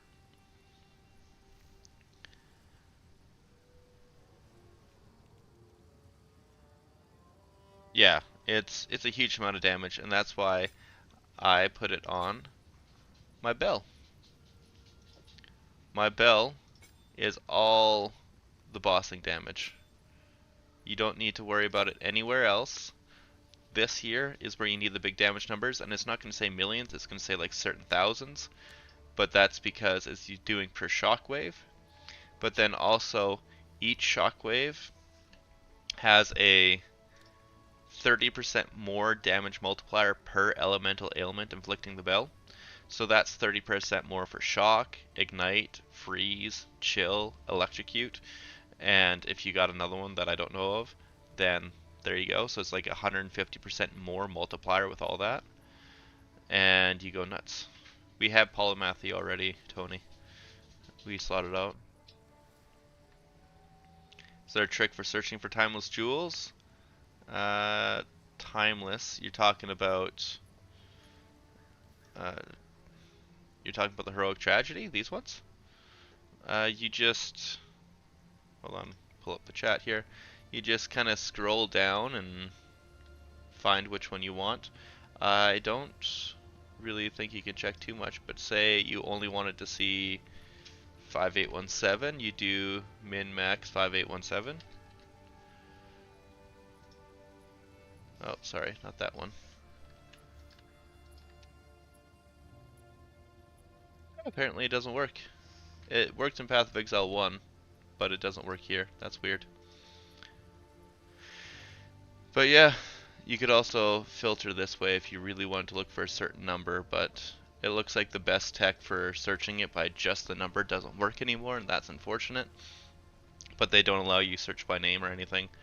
Say you wanted to get one of these, you would just legitimately look and scroll down until you found Verana, or you'd buy one of these ones that, like here's Verana for 33 Divine. You'd take that. That's about the price it is, because if I got this for 29, I could try to divine it to Verana and then sell it for 33, but it's a gamble. Do I make money or do I lose it? Yeah, yeah, I know. I looked at Astromantis last night and I cried. I will never be able to afford it unless like a mirror drops for me, unfortunately. It doesn't matter how many divs drop, how many things I sell, it's going up in price faster than I can make currency, so it makes me sad. Melting Maelstrom would be really good to solve any mana issues. You got one for 18 div about a week ago? Nice. I had one drop and I sold it for 23 about a week ago, so you hosed that guy. Good on you. And yeah, Spaghetti over Polymathy for Anoint, but I'm trying to find a way to get these without the travel to see if it's worth it, but that will be more of a path of building thing because it's going to be really, really expensive to test that, and I do not have the means to do it yet. It's potentially best in slot if I could find a way to get both Polymathy and Jack of all trades without, because this 2% for 5 of my lowest, like if I were to do the math here, let's just pull it out. Where's my calculator? There it is. So 2% for 5 of my lowest, it'd be like 2 times 360 divided by 5, that's 144% increased damage. It's way too much damage to not have. It is massively, massively better than getting pure power. Like literally twice as effective. And that's because int is currently my lowest, but if I had int as my highest, it might be better. But even still, if you had 800, that would still be 200% increased damage, which is fantastic. But if you just put that towards your strength, it would scale so much harder. And then it would also give you energy shield because of the timeless jewel down here. So I think int, when you get to a certain point, is the least important one to get, but you definitely want it high. You get too much utility from strength and dex, and like obviously int comes with the increased area of effect, which is also fantastic. But when you get to a certain point, you're blowing up entire screens anyways. If you feel like you don't need it, then I'd say reduce how much int you have and increase how much strength you have for survivability and damage, and dex for moving around this way.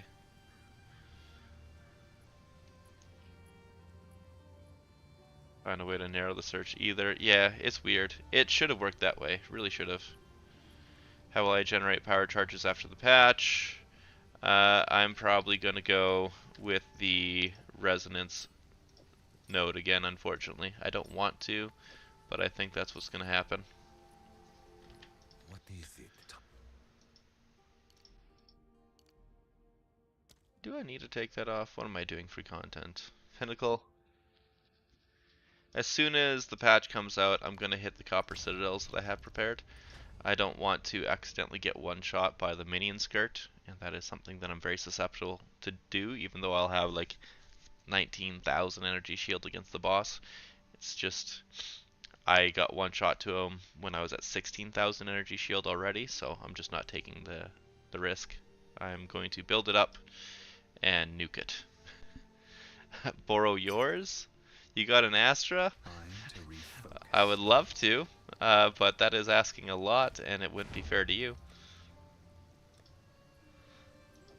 Like, if I could show just how much damage increase that is, that'd be nuts, but I can't ask somebody to potentially risk their Astra for a stranger on the internet. But that's a very generous offer. I appreciate you.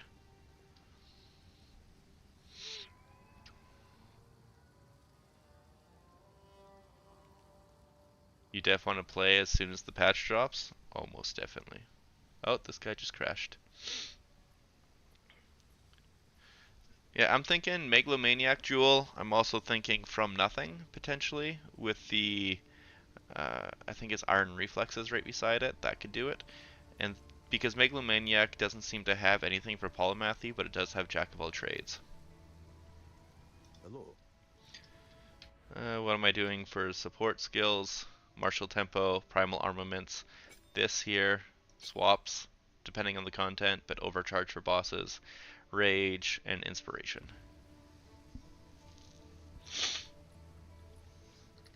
Well, Autov, you are insanely rich and generous, and I appreciate you. Obviously, you'd be getting it back, but I would love to test that out. I don't even know what my damage numbers would be like. I tried to get this as kind of like a pseudo Astromentus, like literally half the attributes, but it's still pretty dang good. But the main thing about this one is it gives huge defenses, and I like that a lot. I think that guy is just straight up gone. Do I have support lightning skills? There we go. And fire skills. And cold skills is down there. Induction for shock chance. I think I have my stuff set up again. Oh, I still need the thing for the... What did I take off here? Immolate, that's what I took off.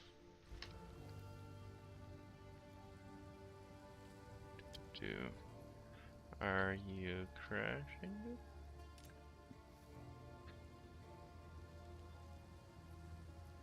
Oh, yeah, he's crashing.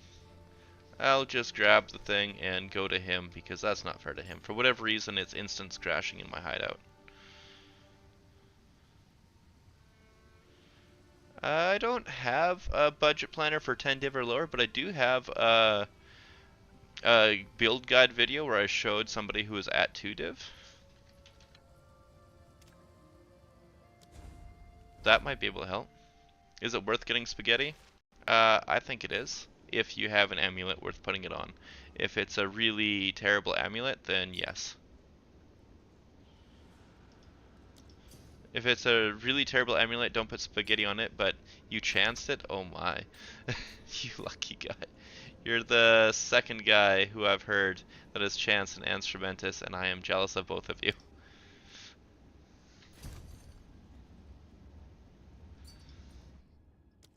Like, honestly, congratulations. How many did it take you to chance it? Or did you get it, like, literally, like, first couple tries?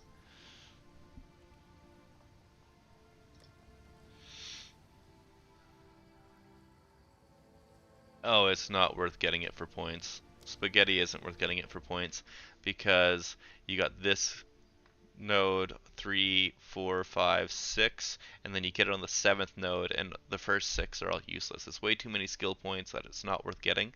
It's only worth it if you can get like a from nothing resonance and then pick it up directly, but that's ridiculously expensive. That's like over 100 divine. And then you could anoint it. That is obviously an option. Uh, and then if you do that, like if you were to switch this out with one of the, not timeless, the ones with the radius around it that increase, kind of like one of, I got a trade chat pulled up here for one, I thought. I guess I got rid of it, never mind. But anyways, kind of like one of the ones that increase attributes around the diamond thing. You could pick up these and this one, then you could try to get like these ones. This one especially, Deep Trance, is amazing. It'd be super worth it to hyper buff your attributes in the area, but that's also very expensive. Not everybody will be able to pull it off, and it's also really, really, really hard to search for the stuff. But if you can, it's worth it. It's a ton of damage.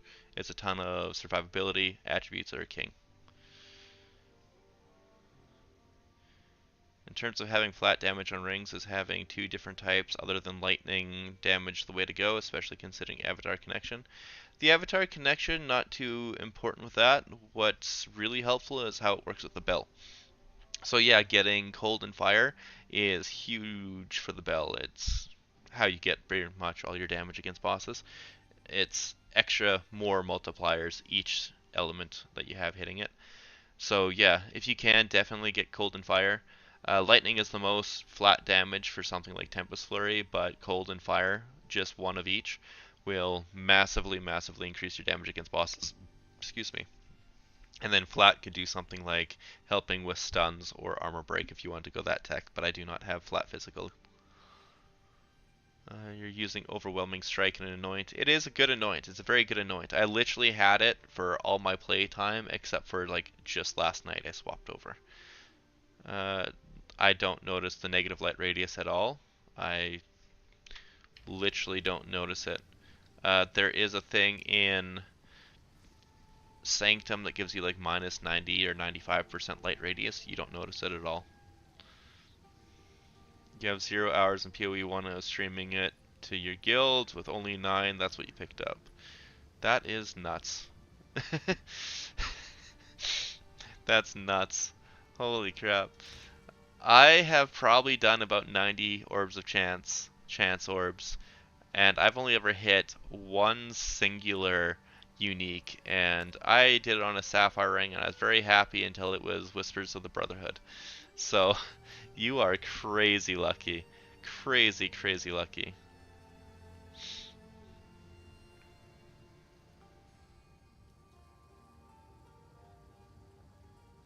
I didn't know what you got at the time, but my guildmates went crazy. Yeah, I bet they would. You just funded anything you wanted to fund, or just use it and be more powerful than any other builds. We need to set up a gambling Astramantis stream. Oh, I'd love to. I would absolutely love to.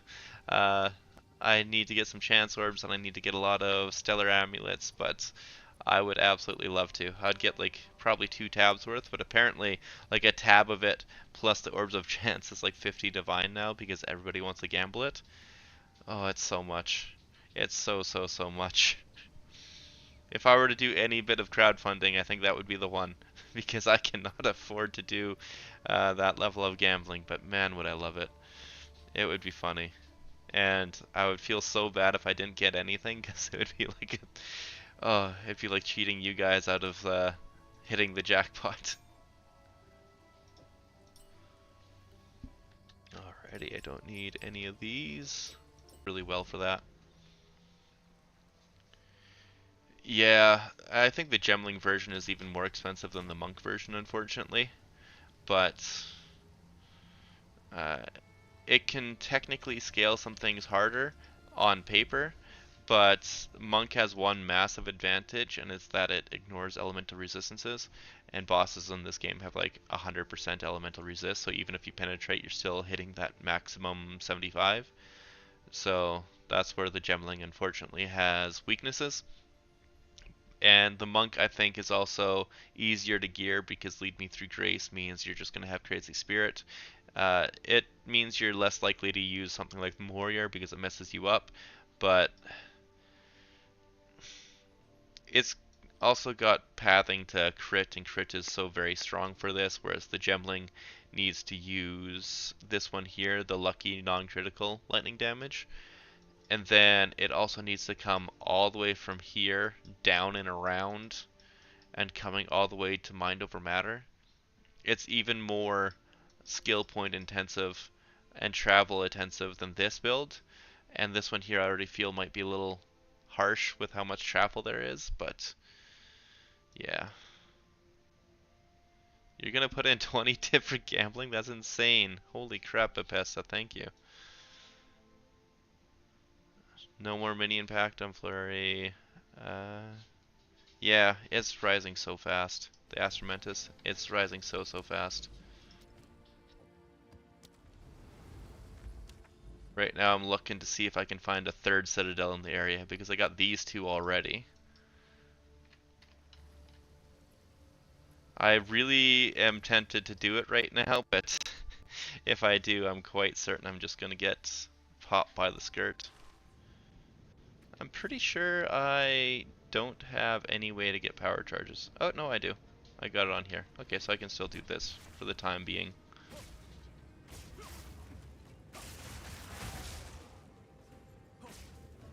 This is literally going away tomorrow, or today even, so I should take this off.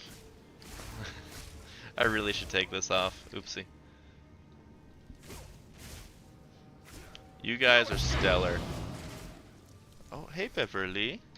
Hey Beverly. What is it, girl? Fate is on my side. Beverly's saying hi. If the camera will pick her up. The camera's not picking her up. Never mind. She hopped up on the chair to give me some kisses. Wow.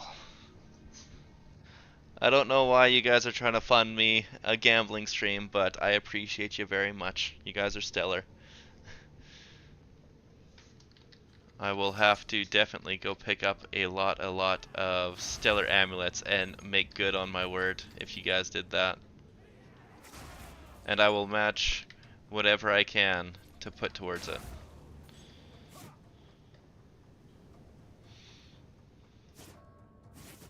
Thank you. It is stellar.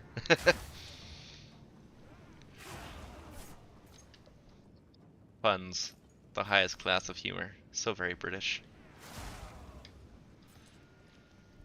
Yeah, see, like, obviously, you don't even need to really use the power charges if you're doing just mapping. You can just come here, flip around, go this way. You can use Tempest Flurry to go faster if you wanted to. I got the acceleration shrine, so it seems to be increasing my move speed. But if I go this, it's pretty dang fast. And if I use my bossing rings, it's even faster. I'm going to swap off. Well, actually, I might even leave it on, because then if I just don't use Charge Staff, the Combat Frenzy from the freezes would give me more attack speed with Charge Infusion. So it'd make you go even faster.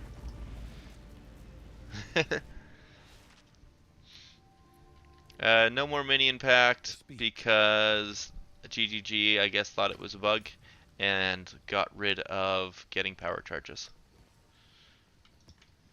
Howdy do. I got another friend in the hideout. Who we got? Jelly Monk again. You're on TV. Howdy do, Jelly. You're on TV. Nice cape. You're rocking the whole setup. Very, very nice. Do you got the wolf helmet?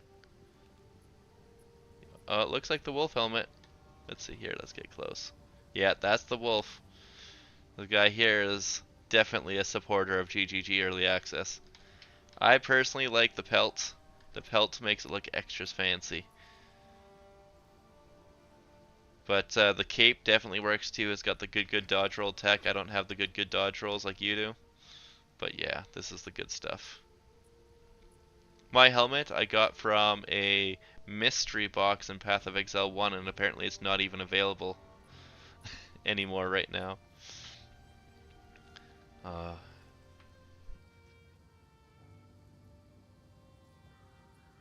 When is the patch? It's later today. We don't know when exactly, but later today. In game, they'll have a little pop-up in here that says that there is like 30 minutes or an hour till they go down. Oh yeah, not using is a huge damage loss, but at this point when I'm going through maps, I don't even need it. Unless I'm trying to hit through walls, and that's super nice. But for the most part, the heralds are doing all the work. Like here, let's see here. First, what's this tower looking like? Do I get another? Looks like probably not another citadel. I was thinking with these three all visible on the map, it might be, but oh, that's backwash instead of mire, so maybe. I was thinking maybe it'd be worth checking it out, but get it between waves and like just out of combat. It was so nice to have, but this is just going away forever, it seems.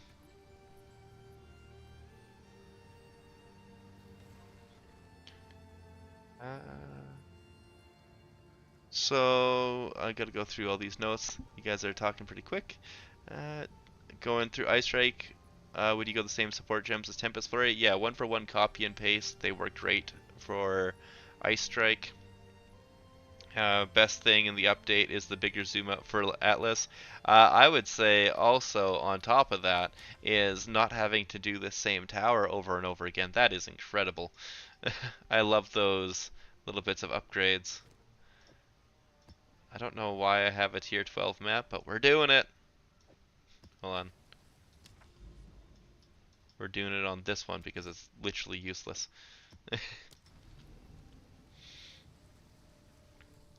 uh, First times ever I got scammed in any game, lost 12 div, just 1 second not paying attention. Oh man. Yeah. Yeah, there's some really nasty people out there, especially there's a lot of people trying to sell these warriors.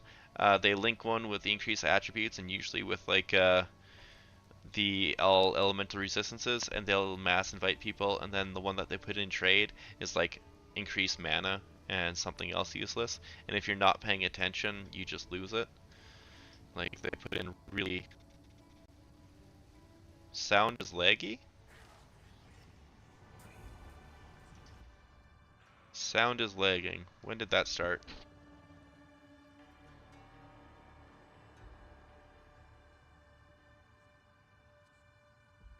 That's weird.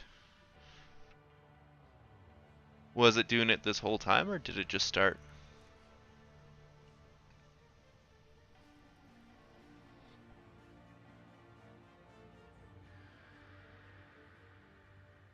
What is going on here? Audio capture.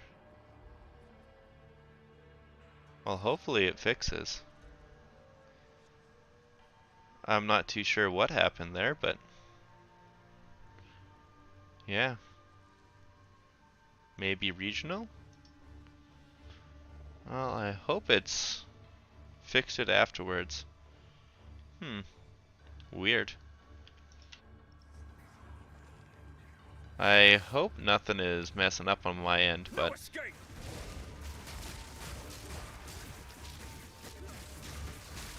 The mighty fall. see, as you can see, even without dropping power charges for the staff, it's still, even on the Delirious map, oh, it's lagging here right now too. I feel like this might be server side, because I was not lagging seconds ago essentially, so I don't know what's going on.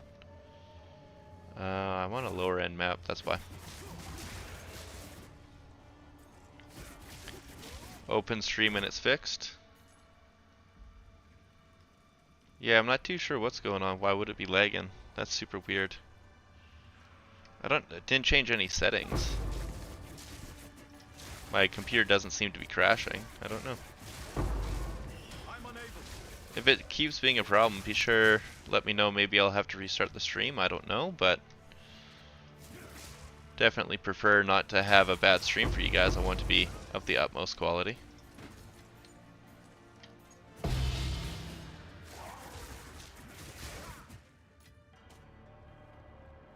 So like even without power charges, you can see this is a Delirious map, so it's going to be the worst map for the build, but you're still just rocking and rolling.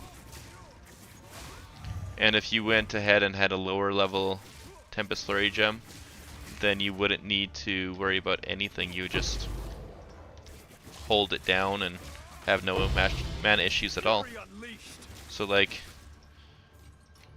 legitimately, you're just hitting Tempest Flurry, and the AoE from Tempest Flurry is shocking to the point where it's like off-screening things. Come on, there we go. Getting stuck in all the terrain on this map. I'm looking forward to them fixing that. Omen Shield, tier 2. I'm unable.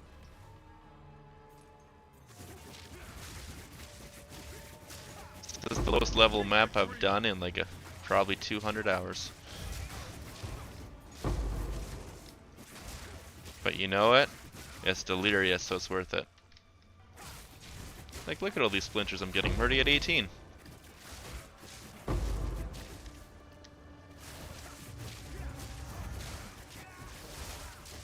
Oh, that reminds me actually. I got more points to put into towards this. Does anyone know what the best thing for the last delirium points would be? Like I got the increased fracturing mirrors and it seems to add a lot of splinters, and these are non-questionably the best. Would it be best for like dissipate slower for the actual delirium mirror maps, or would it be better to get more likely to spawn a unique and the rares make it last longer? Like they're both kind of weird, but I can't think of anything else that would be better because like 50% increased reward progress maybe, but the rewards seem really, really unfortunate, and the 50% faster dissipation seems bad.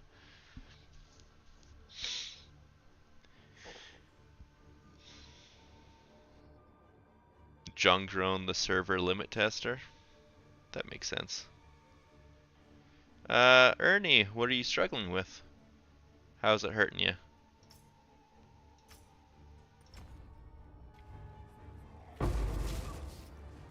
Like, are you just having struggle finding the gear for it, or just having struggle figuring out how things go together? What's the issue?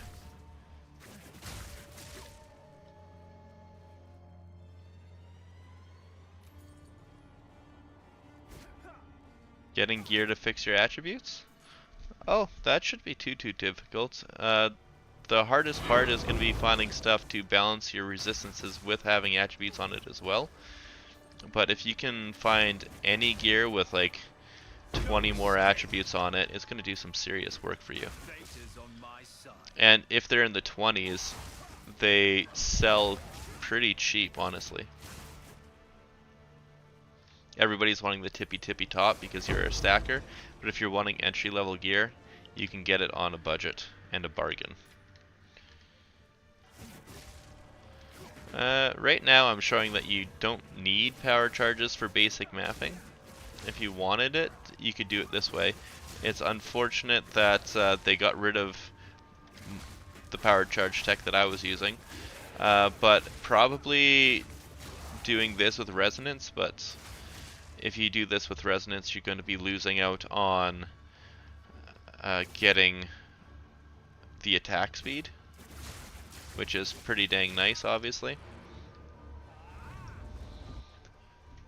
But what I'm currently trying to think a way of is to get enough damage to work with these support gems. Break. So like Splinter, break armor equal to 15% of damage dealt by support, and then break endurance, 20% chance to gain endurance charge when support skills fully break enemy armor. So rocking this potentially could give you endurance charges, and then obviously Combat Frenzy would give you frenzy charges. You'd need resonance to flip them, so endurance charges would be power, and then your your endurance charges would be frenzy, and then your frenzy charges would be power. So you'd still get the power and the frenzy charges. Problem is, I'd need a ring with flat damage on it instead of like lightning damage. So this would have to go. And I really like this ring. It's a lot of damage and utility. I've had it for a long time. I found this myself. It has sentimental value.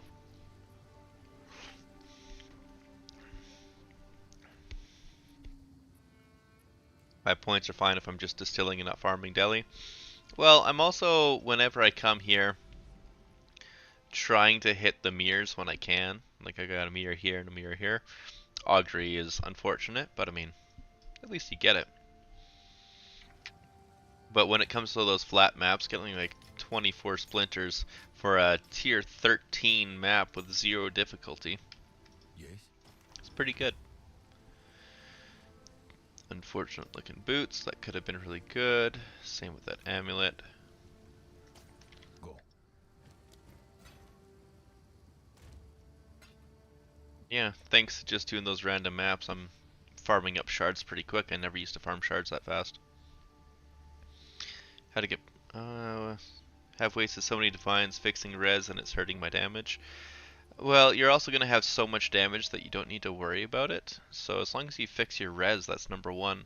If you can get a breach ring with all elemental resistances and smack on some more elemental resistances, that's going to pretty much fix your resistances right there. Like this here gives me from 87 to 46. This gives me 41% all res. If you get 2 rings like this, you just capped all your res. Like this could be all you need. Just go like that, and like a little bit on gear for sure. Like I got 15 all res here, but 24 is much better. You've been putting 150% delirious maps and towers and walk out with 150 splinters on a tower? That's nuts. Yeah, like I just started doing this and I already thought it's pretty nuts with just the ones that drop for me. Like I got this one here that's what, 45% delirious, 20s, 45, 41, so put the 40s down. This one's 60, 47, 37. Jelly, you're having the best time running around the hideout. So, how are you liking spending time with Mortimer?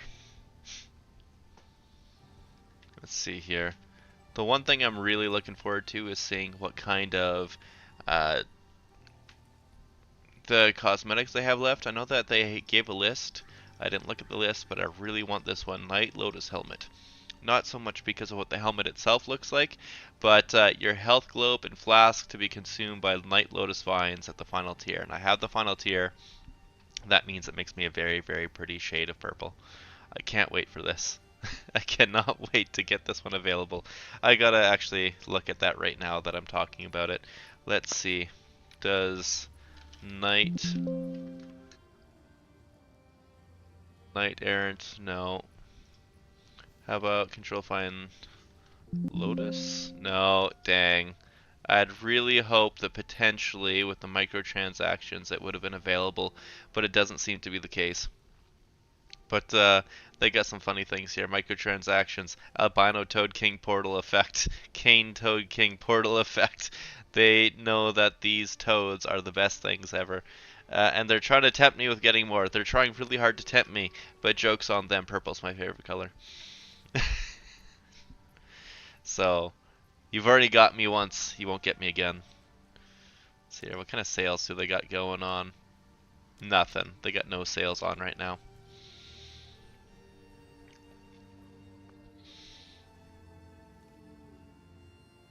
Just use a perfect orb to get 6th link on charge staff. Hey, charge staff is still 100% worth using. Don't knock it. I'm just saying that it's not necessarily essential if you have enough damage, but I'm 100% going to be using charge staff. This here is not coming off my bar. It's probably the best support skill, period.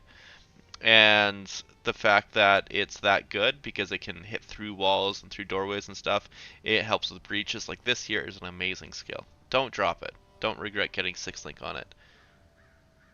Ooh, congrats.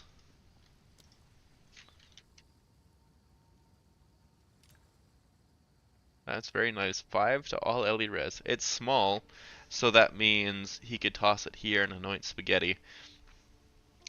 Some people like to do that, and then you don't have this tech, which is completely fine. I'm actually going to be swapping this tech and just skill to them when I can, but that is a future thing. First, I gotta find out how to get the points for it, where to save. It will happen.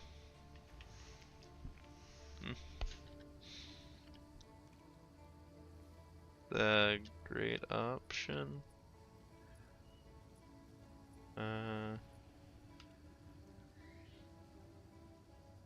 Great option. I don't even know why I'm typing. You can hear me in chat. You're right there. But yeah, legitimately, that is great tech. I just personally am trying to find something to hit as many things as possible. You could hit it there, then like anoint Wildstorm instead and ignore what I'm trying to do. I'm trying to find a way to put the controlled metamorphosis here, so that way I can hit Wildstorm and I can hit Serrated Edges for the crit chance. And then potentially come here for mental toughness for more cost reduction for the people who need it. I'd come down here and allot these things manually. I would lose out on this one, which for most people is a non-issue because they're not getting good skills right here, but for me I am. It also means you'd lose out on like this node if you're evasion based, but we can find ways around it. But yeah, 100%. If you could get both deep trance and spaghetti in it, that would be incredible. That's actually making me need to check something here. So max roll. Here's my thing. Come here into the map. Let's see what happens if we put a controlled metamorphosis small.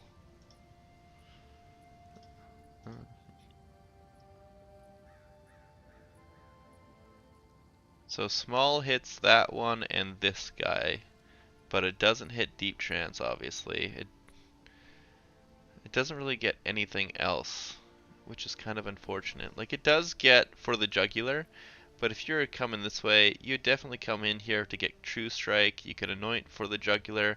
It could definitely save you a bunch of points, so you'd come up here, doop. So that is 1, 2, 3, 4, 5, 6, 7, 8 points that you'd get. Instead of what I'm spending is 1, 2, 3, 4, 5, 6, 7, 8. No, hold on. 1, 2, 3, 4, 5, 6, 7, 8, 9, 10, 11. There we go. I knew I was missing something. I'm spending 11, but then you would have 1, 2, 3, 4, 5, 6, 7, 8, and then this one 9. So you'd save 2 skill points doing that, which is really, really good. You'd get great stuff. You'd lose a little crit chance crit damage from the small travel nodes, but it's a really solid option. Good tech, good tech.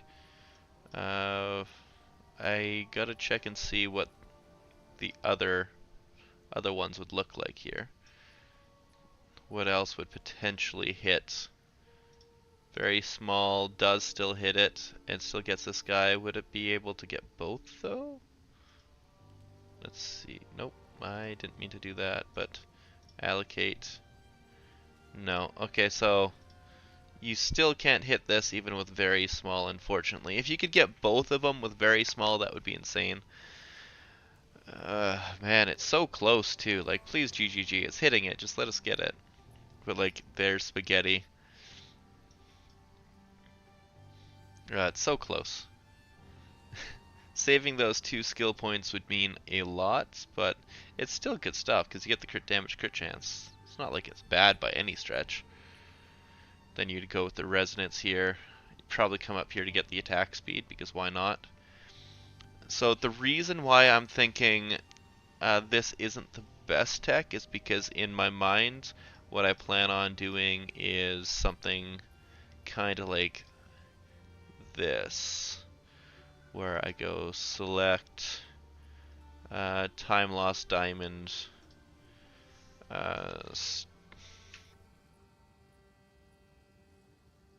yeah. Well, it's not letting me because that's the wrong one. Okay, so I got to switch. It is, which one are you? Against the darkness. There we go. Dexterity and like strength kind of thing, or intelligence. If you could drop something like that in here, then with the anoint here, it's also giving you 4% increased strength and dex, 4% increased strength and dex, 4% increased strength and dex. You can even take off these 2 points to save them, and 4% increased strength and dex. So theoretically, that's like 16% increased strength and dex, which is huge, absolutely huge, if you could anoint the spaghetti here. And you would have to spend, instead of the 8 to get to this point, it'd be 1, 2, 3, 4, 5, 6, 7, 8, and then you would anoint spaghetti. And this is how I think the best case would be. Then you would definitely come up here for deep trance. I don't think this gets it. No, that's just out of range. It's still a really good node to get with the increased energy shield and reduced effective curses, but this is, in my thought process, the best way to go. Oh man, from nothing resonance is nuts. So edit jewel, from nothing, resonance. But it's also costing like literally 100 divines. So if you come in here, you would unallocate all of this. Because from nothing lets you allocate anything connected to it. So you just come in here, allocate up this way. So that way you get the jewel for the extra against the darkness, increase attributes, and this is like absolute min-maxed. You'd come here for this. You would take this anyways, probably, because it's just such a good node. And then you'd get something like this and this just for the attributes. They give literally nothing else but the attributes. And if you had the points, this would scale you nuts. Like absolute nuts. But this is an infinite currency kind of situation. And if you don't have infinite currency, you don't do this. But if you do, go nuts. This is the best way, almost certainly. You could also potentially edit jewel from nothing, iron something, iron reflexes. There we go. So you could iron reflexes right here. So obviously you can take all of this and get polymathy that way. It just barely hits it, but as you can see, iron reflexes does get it. And then you could change this if you wanted to the increased attributes thing, but then you would hit something like this and like this, even though you're not really doing evasion rating, but you could in theory. And just super buff yourself. Then you'd come up in here and take these two. So edit jewel, select against the darkness. I'm only typing in strength and dex because they're the closest to my hand. You could also put int in there, but you still need to path all the way down to do this, which is kind of unfortunate, but as you can see, it hits polymath, hits this guy here, hits this guy here. You could then hit this if you really wanted to, or you could anoint it and then still get the 4% increased strength and dex. You'd get these guys for increased strength and dex. Blind effect doesn't matter, but attack speed and chance to blind is kind of potentially nice. You would not come up here because it's just too many points. Like, this is another really crazy option you can do. But the one that I'm currently thinking of is this. You would just iron reflexes. If you went evasion, you could grab this general's building. You could potentially get, well, no, you don't have armor on your gloves. Area of effect for attacks, 20% and 10% cooldown recovery rate could be decent. Like, you're getting it for essentially free anyways. So you're not going to reach this one, but oh well. And you don't need this. So potentially you just kind of come here like this to get some nodes. Potentially this if you had evasion. And then maybe like a megalomaniac with jack of all trades. Or anointed if you wanted to, but I don't think so. I think megalomaniac would be better. Then you would also take these four with the iron reflexes so that you're still getting those really nice all attributes. You can't come here, unfortunately. You can't take the jewel, but it would have been nice if you could. And then yeah, take those saved points and put them everywhere else in the tree. This is definitely what I think is going to be the best option if you can just take iron reflexes and get this. And then 20% area of effect for attacks, why not?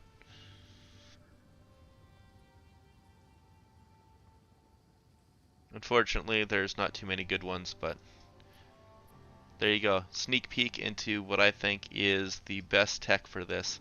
And then if I were to do that, I would unallocate all of that, come down here, add jewel,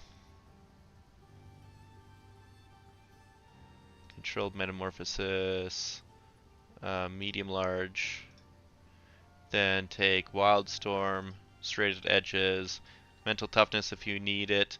First approach could be good, but I don't think you'll need it. But you mean it gives you blind immunity, so that's potentially a good thing.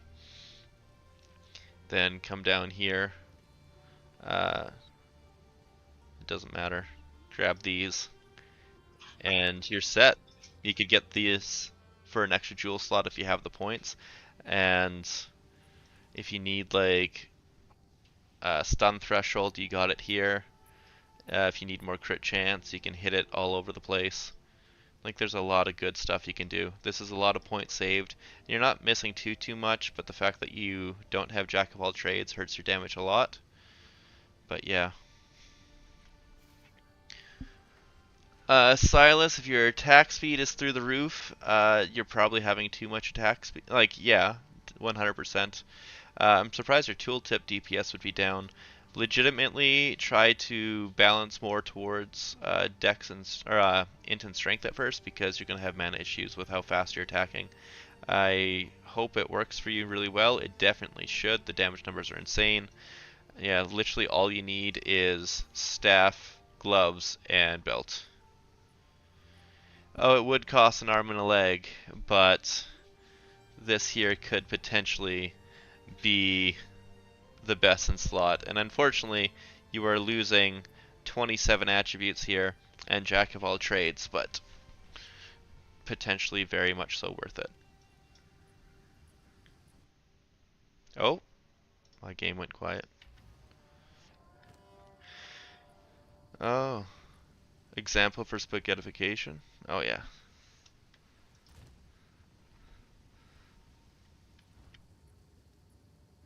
Well, we've been streaming for 2.5 hours. We're doing a pretty good job, chat. My dudes are good dudes. Let's see here. I just put this on stream, so watch it now. It's gonna get crazy expensive.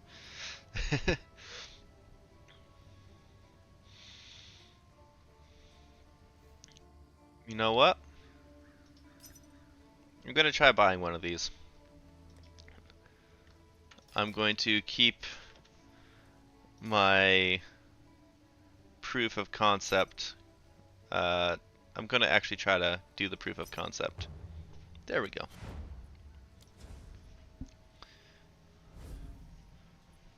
It might be a good thing to try. It might be a really good thing to try because of all the save skill points.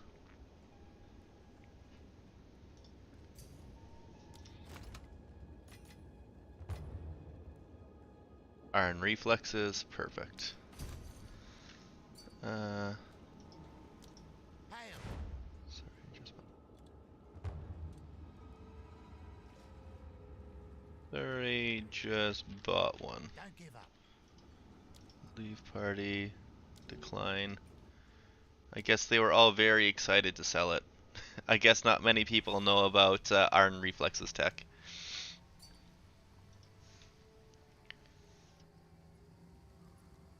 Whisper, just bought one. Oh puppies, you're okay. What? Why are they giving me question marks?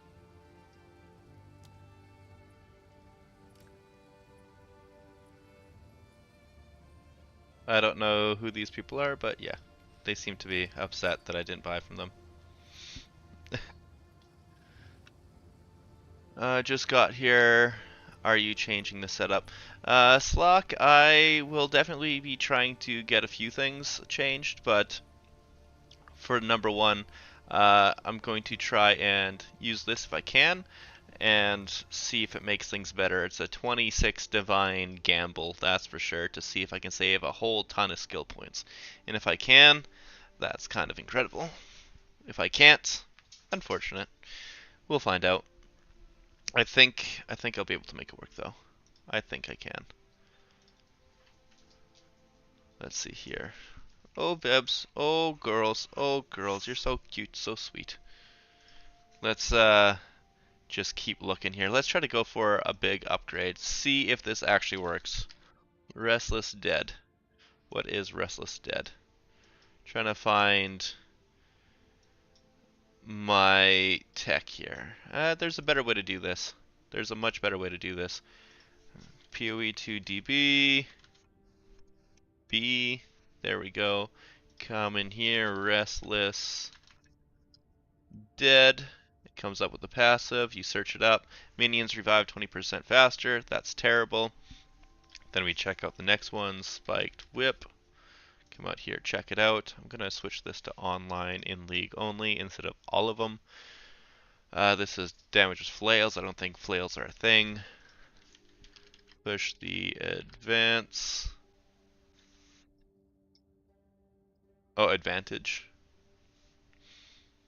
40% critical damage bonus with one-handed melee weapons. That would be fantastic if we used one-handed stuff, but unfortunately we're not. Let's see here, what do we got? Cluster bombs, obviously not a thing. Tower shield, not a thing. Wellspring. This is mana from flask, enduring mana effect. No, thank you. Spiral into insanity. What does this do? Chaos damage, global defenses. That might not be horrible. Oh, marked agility, burning strikes. What's burning strikes do? 12 physical is extra fire. We don't really do physical. Could have been fantastic. If you guys got any other tech in place, that'd be fantastic here to know. I'm always looking for upgrades. How to get to iron reflexes though? Iron reflexes you don't need to if you got the from nothing jewel. You can anoint from it without having iron reflexes. Or allocate from not having iron reflexes. It's kind of crazy good. It's it's hard to do tech, but I mean the fact that it's literally a quarter of the cost or less than from resonance, it might be very much so worth it.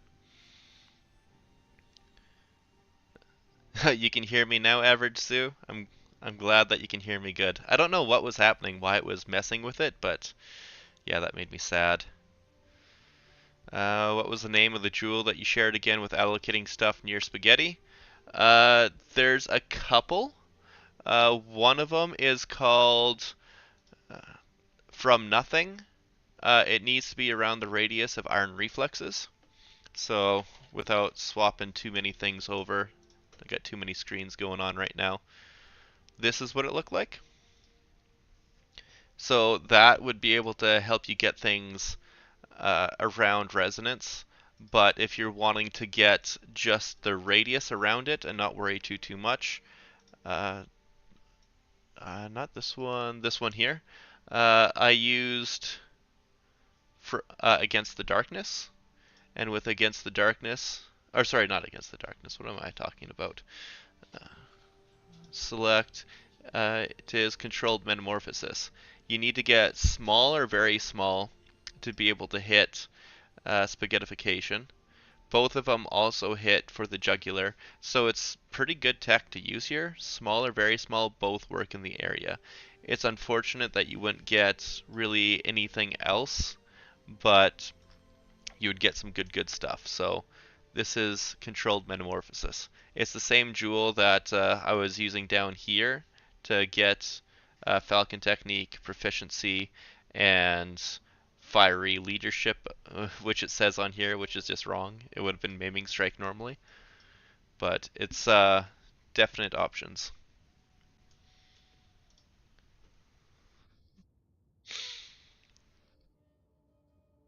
Silas, you have One Ring with the buffed attributes. It literally cuts tooltip DPS in half when taken out, so don't wait on that purchase. Yeah, flat damage and attributes are absolutely essential. Flat damage scales so hard with the pillar, and the attributes scale so hard with everything. If you can get it, absolutely incredible.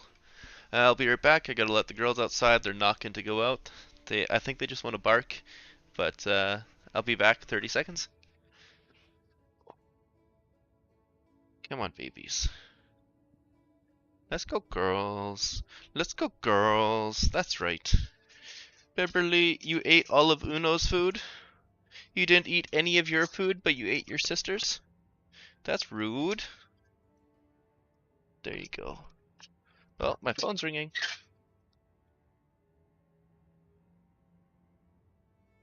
I think that's probably the girlfriend calling. Oh, no it is not. I do not know who that is. Just 1 second, I'll be right back.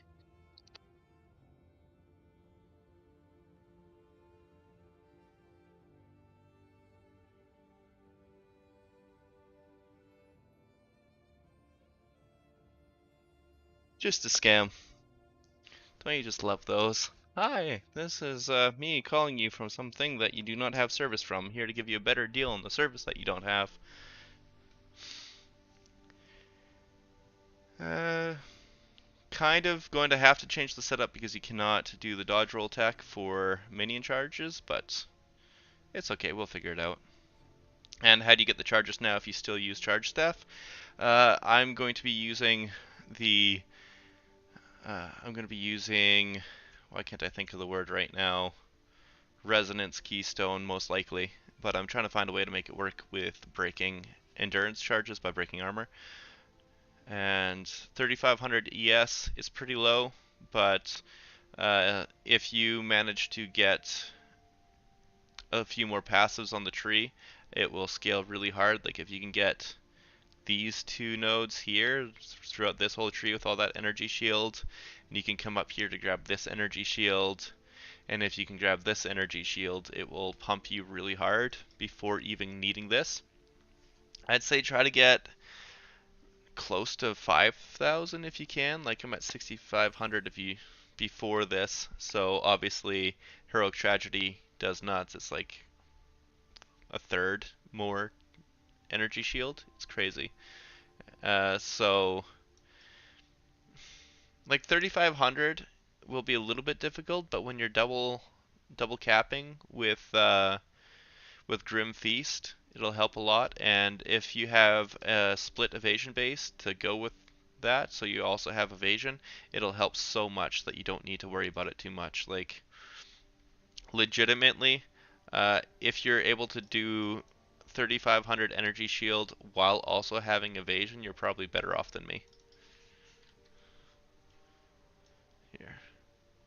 Trying to resize my window right now so I can put chat on while also looking through the trade here to try and get some good stuff. Some really interesting stuff. There we go. Now let us move the window to the side. Where is my chat? This is weird. I guess it doesn't like being this small on the screen. There we go. Now you guys are front and center. That's more important. I got it fixed. So right now what I'm doing is I'm looking for a megalomaniac that is potentially really good to make this work. If it does work, that is incredible. How the nothing jewel tech works out also. Like I think it could be potentially amazing. But you have 650 ES chest with 180 boots and 280 or 220 helmet. You will need to get a better helmet because mine's split and has more base ES than that. If it's only 220 and it's pure ES, that's probably the first thing you'll need to upgrade. Same thing, my boots, they have big movement speed and they have about double your energy shield. So both of them could be replaced for the cheap. And even if you were looking for like 250 for both, it will add a lot of base for you to scale. Like it'll add so much. The scaling is nuts, but it needs base to work with.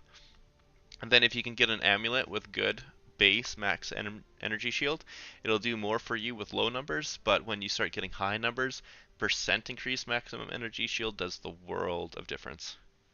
Oh, it's armor ES? Oh, that's not too bad then. If you're 180 with, or 220 with armor ES, that's solid. Yeah, never mind. That one's good. How do you look up the From Nothing Jewel with Iron Reflexes on it? That one you gotta go to PoEDB, unfortunately. So it's this website right here, PoEDB. You type in, like, Iron Reflexes. And then down here they have this passive skill hash. And so when you're looking for the skills that you want to put in, you need to copy this number when you're searching for it as the minimum and maximum, and then this will help you search for it directly. So like, you would come here, you type in from nothing, you would link this, and then you'd type, so this is 28492, so then you'd copy and paste it there, and you'd search, and now it would only look for iron reflexes. That's the only way. It took me a long time to figure that out, but this is how you find your iron reflexes tech. Super helpful. we go. Here's logbooks. I'll eventually buy a few more of these, but for right now, I got other things on my mind. I gotta make this update because this is gonna be pretty damn cool if it works. And I have a feeling things are gonna get a little bit more expensive after the patch just because I feel like a lot of people are holding back on trading for a little bit.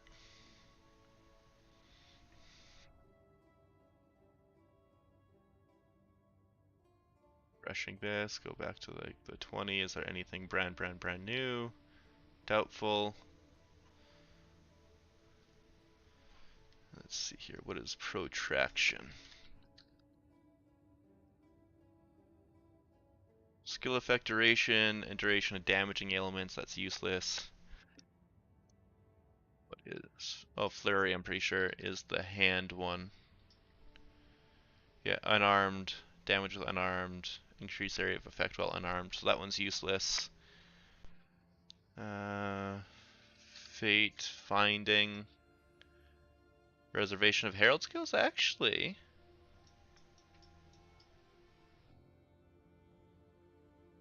That could be really useful for somebody. This one could actually be really useful for somebody. 15% reduced reservation cost. So each herald is 30. There we go. Each herald is 30. We're using 2 of them. Let's see here. Calculator. 30 times 0.15. So you'd be saving 8 spirit if you needed it. Like legitimately, it would give me 60 spirit to work with instead of 55. That could be legitimately useful. So fate finding, that one's one that I could be looking into. There we go. Elemental focus, lightning infusion, supercritical, rising tempest is what I put in yours. What are you putting it in? Your bell? What is this? Scaling electrocute with charged staff when everything explodes. I scale electrocute and charged staff to super buff the tempest spell. I also do not like elemental focus in it because it means it cannot inflict ailments, and so if it cannot inflict ailments, it doesn't do Herald of Thunder, Herald of Ice. The thing that you are making everything explode with is your Tempest Flurry or your Ice Strike, because if it's just your charge staff, even with electrocute, it wouldn't pop things. But elemental focus, same thing. Plus, I do not care about charge staff for damage, whatever. It's like an extra 16,000 damage per hit, which is nuts. Meanwhile, my normal strikes are doing like that or double. But the bell is massively, massively higher. And then the heralds are what's doing actually all the damage in the mapping for everything. And they're like 30,000 on the low end, but that's also not scaling things like long shot or guaranteed crits with ambush. Why overcharge instead of lightning mastery? Because of the cost. Cost, yes, but lightning mastery will give 5% more damage onto the Tempest Flurry, and that's it. Overcharge will bring my shock effect from 25% on bosses to 40. So that is a 15% more damage multiplier on the bell, which is way more important. Way, way, way more important. I hope you like it, Zoo. I really hope you do. Elemental Invocation is amazing on the bell. Uh, if uh, if you're able to drop the well, actually, it doesn't really matter. If you drop the bell first, then hit Elemental Invocation, it still will get the buffs on the shockwaves. It just won't have it on the initial drop. So you're always up and making shit tons of damage using Elemental Invocation with Rising Tempest. It's probably the best skill combination if you're going to use either Avatar or Elemental Invocation or both. It's ridiculously, ridiculously good.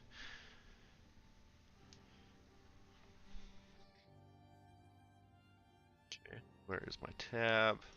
This one right here. I'm pretty sure this one here is going to be Minions and Terrible. Oh no, that's evasion rating is extra armor. That's this one down here? Yeah. Definitely not required, but hey, it could be useful. It's kind of like a mini protect me from harm if you didn't want to use protect me from harm. And with making armor better, it could be legitimately good. What's ridiculously good on it using Invocation? Rising Tempest is giving you a 30% more damage multiplier, and it's also, unlike Cast on Shock or Cast on Crit, it's controlling when your burst is, so you're not just always empty with mana. You drop the ball and then you drop it, so it's always hitting the bell and smashing it, and then it's not continuously dumping it after the bell is already gone, with like the basic attacks that you don't care about. It charges much faster than cast on shock, cast on whatever, in normal mapping. So if you wanted it for normal mapping, you have it there as well. And I don't know, I just like having the control of it. So yeah, Rising Tempest, having control so that you're always hitting it with extreme efficiency and effectiveness, and the fact that it costs the same amount of spirit. What's on there now? I'm not too sure what you mean. Shockwaves and Apocalypse now.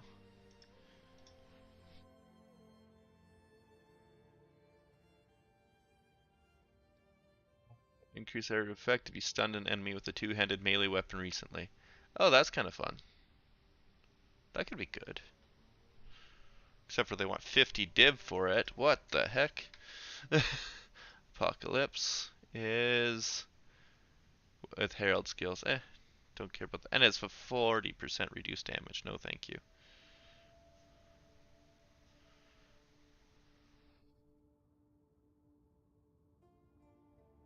Is this it? Fate Finding?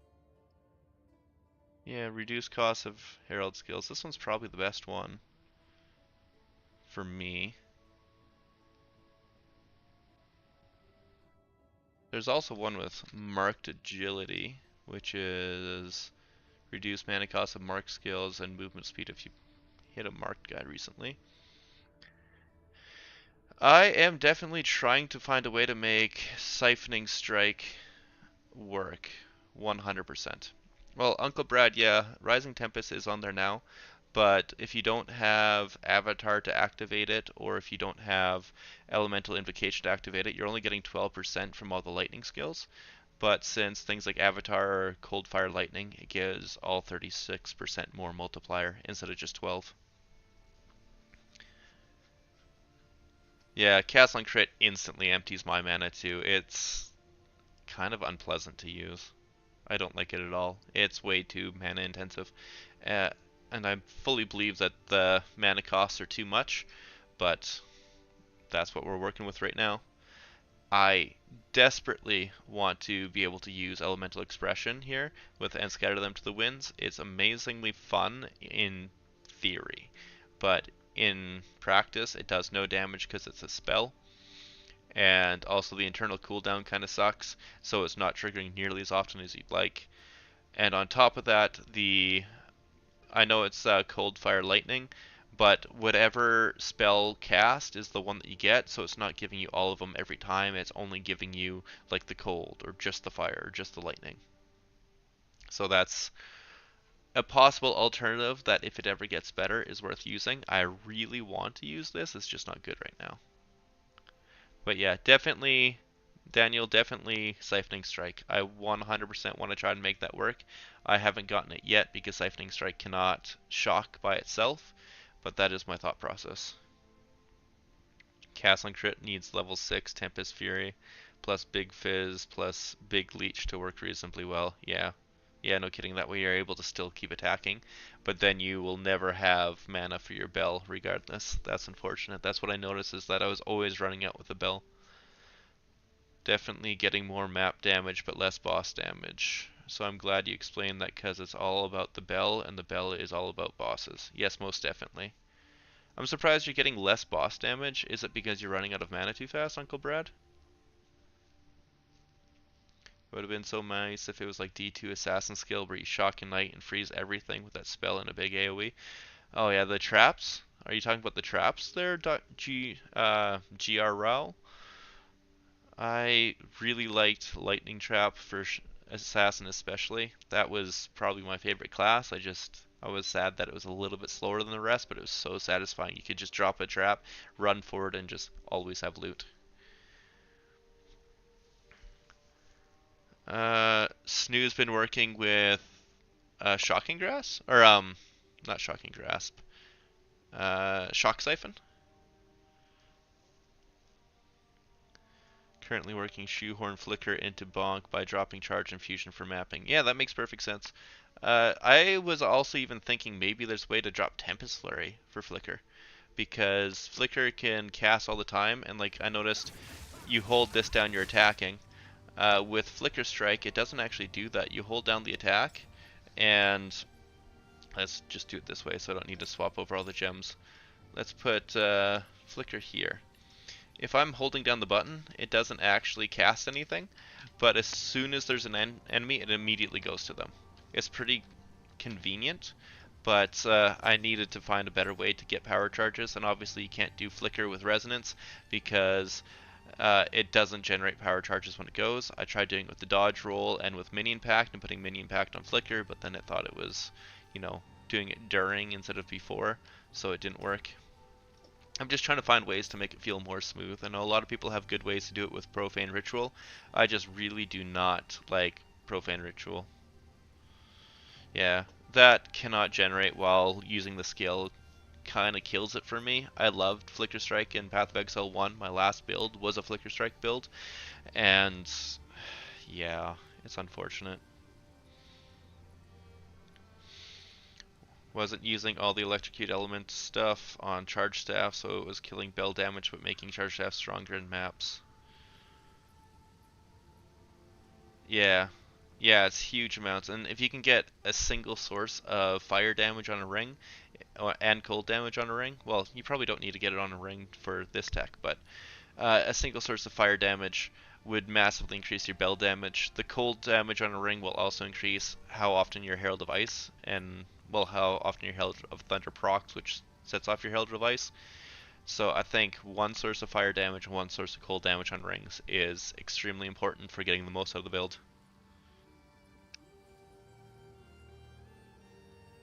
I definitely think it is good tech. I just didn't want to have to cast Profane Ritual, and then when I did it with cast on Shock, it didn't work. I would probably have to do it with like Reaper Invocation or something to make it work really consistently. And then also when I was going through maps, I noticed when I was doing Profane Ritual on Shattered Corpses, it was inconsistent if it would give me a charge.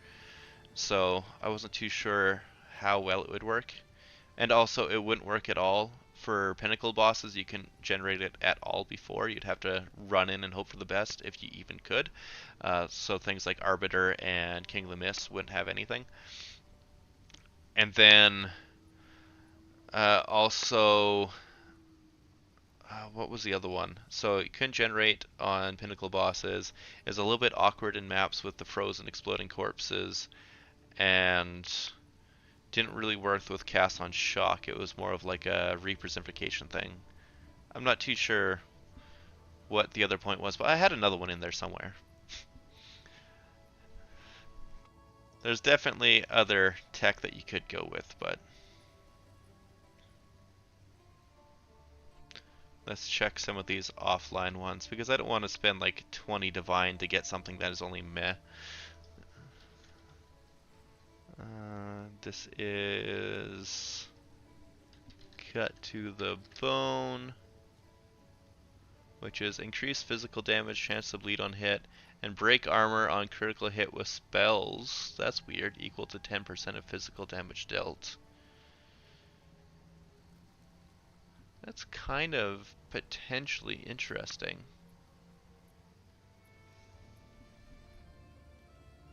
It doesn't do much, but the fact that it gives you break armor on critical hit, but it's with spells.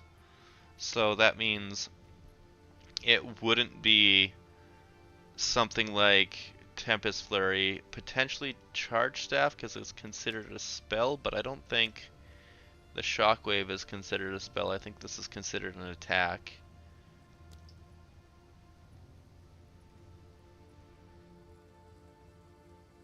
This isn't a spell. These aren't spells.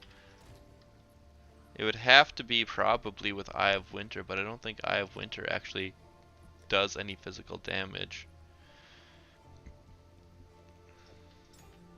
Hold on here. 98 DPS. So overpowered. Yeah, total cold damage. What can I do? Come back here. This is interesting. I just cut to the bone. Very interesting. Uh, Gem. Sorry, this is basically what I spend way too much of my time on, is when I find an interaction that potentially works. Because, like, you could drop it with Detonate Dead, potentially, because that's physical. And it doesn't matter what your spell damage is. I wouldn't use Bone Storm because that's a channel. Raises a ring of bone spikes around you. The spikes are destroyed when enemies touch them, damaging and pinning those enemies. So it's not like on Frostwall where you can destroy it yourself.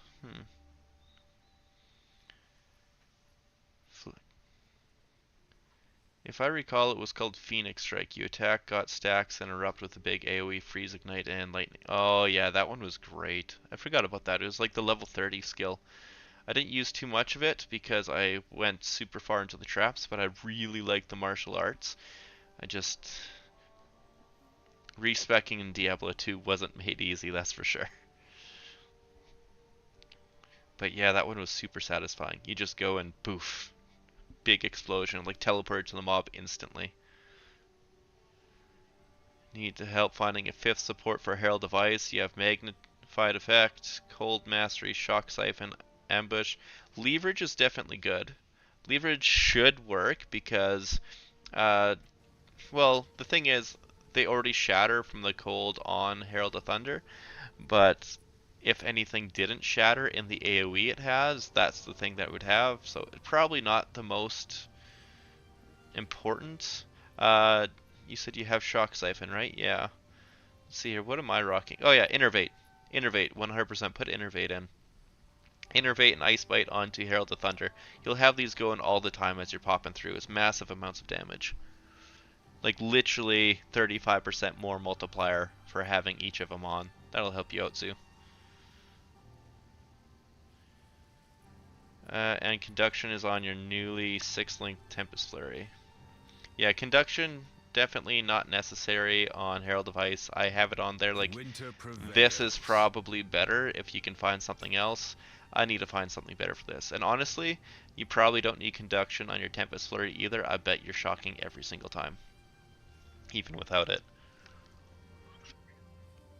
I know I'm insta-shocking with my Tempest Flurry every time I go to a boss, so... You're using Innervate on Stormwave? You could take it off of Stormwave. Honestly, it'll be a 0% damage loss, and you could put another damaging skill on Stormwave. I think it'll just help you because Herald of Ice goes off all the time. You'll always have it. Unless your Herald of Ice isn't proccing. If you're having issues proccing it, then keep it on Stormwave for sure. Be right back, I gotta let the girls in. Hey there, Pablo.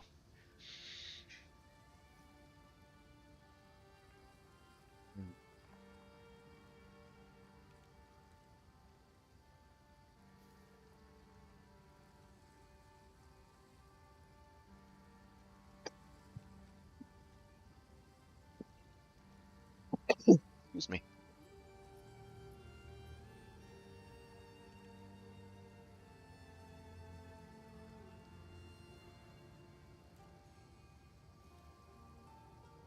So catching up again here. Did you change anything since the last update video for the build?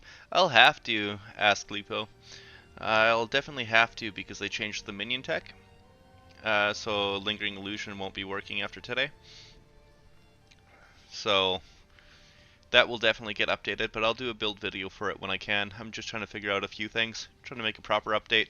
I'll give all the information in that one because right now I'm still going through the planning and processing phase.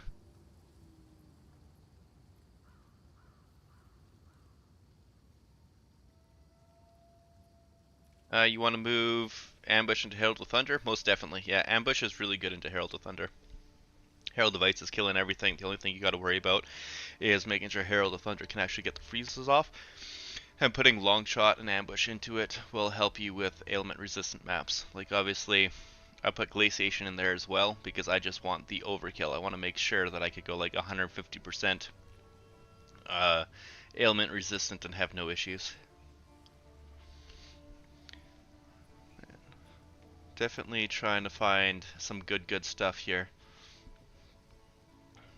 Towering shields, spiral into insanity we checked. Wellspring wasn't good. Defender's resolve, no idea what that is. It's just a shame that there's not really any physical spells to add to this because that could have been fantastic. Because break armor on critical hit with spells is what breaks cut to the bone. Otherwise, this is definitely 100% the one I would have got to test things out. That would have been just ridiculous.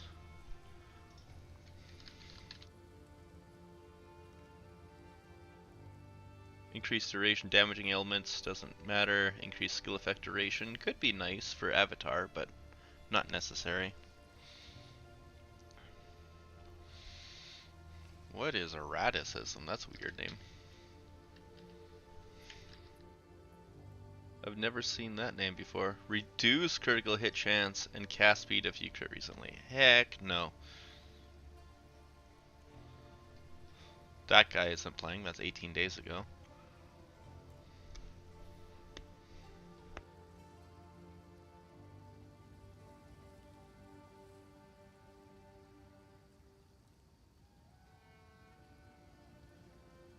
Who's Pocket Sand?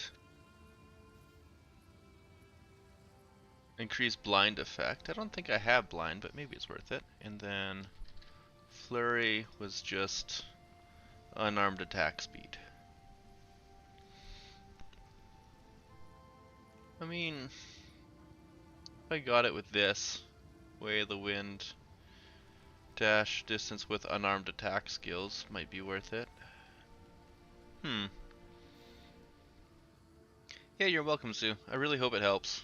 And yeah, definitely sad about the lingering illusion attack being gutted.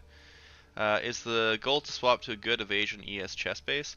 I'm not going to say yes or no to that one yet. I'm definitely trying to find a good ES evasion chest piece. Or ES and evasion, I should say. I got one in mind that would fit my build really well, but the guy doesn't seem to come online. I'm looking for the offline ones, unfortunately. But there's a couple of really cheap ones that I could grab just to test. I was just being a little bit greedy. Most of the ones are honestly better for most people, but worse for me. Like the ones with Dex and Int, but unfortunately with my gear, I cannot afford to lose both resistances, and so I need to keep them. And especially with swapping to this amulet, I no longer have the all res. I definitely need it. What is the goal to swap to?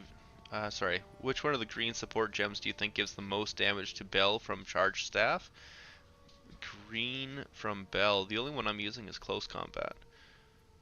Oh, you mean on here? Electrocute. Electrocute is 100% the one that gives the most damage to the Bell because it gives an extra ailment. You're getting shock from everything else, so yeah. And then I use Neural Overload so that it shocks easier. Lightning Infusion is just more damage to charged staff, and Culling Strike is because I couldn't think of something else to put in. And it just works. It takes away 5% of the boss's health, so it can be nice. This could be an interesting one, based on the name here. Backstabbing? What are we doing here for backstabbing? Increase critical damage bonus with daggers. Unfortunate. I don't even think daggers are in the game yet. Ice walls. Increase ice crystal life. What is this one? Whirling assault. Whirling onslaught. No, it's whirling assault. That's not right. It's not a skill gem. That's weird. It definitely says whirling assault, but onslaught would be kind of cool. What do you say for whirling onslaught? Oh, is that one? That's terrible. Yeah, I forgot about that. That's a really terrible gem.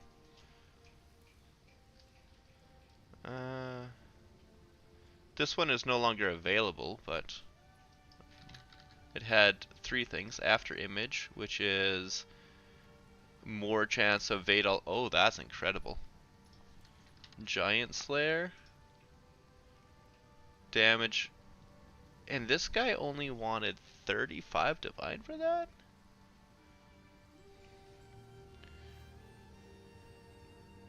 Man, I wish I saw that one. That one was really good. I'm refreshing the page to see if it's maybe still available. He had it at 35 divine, so... No, it's gone. It's gone.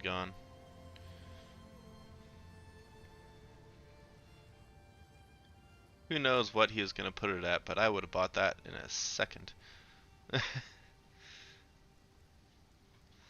But yeah. How much that spirit give me? 145 spirit. It's pretty dang good.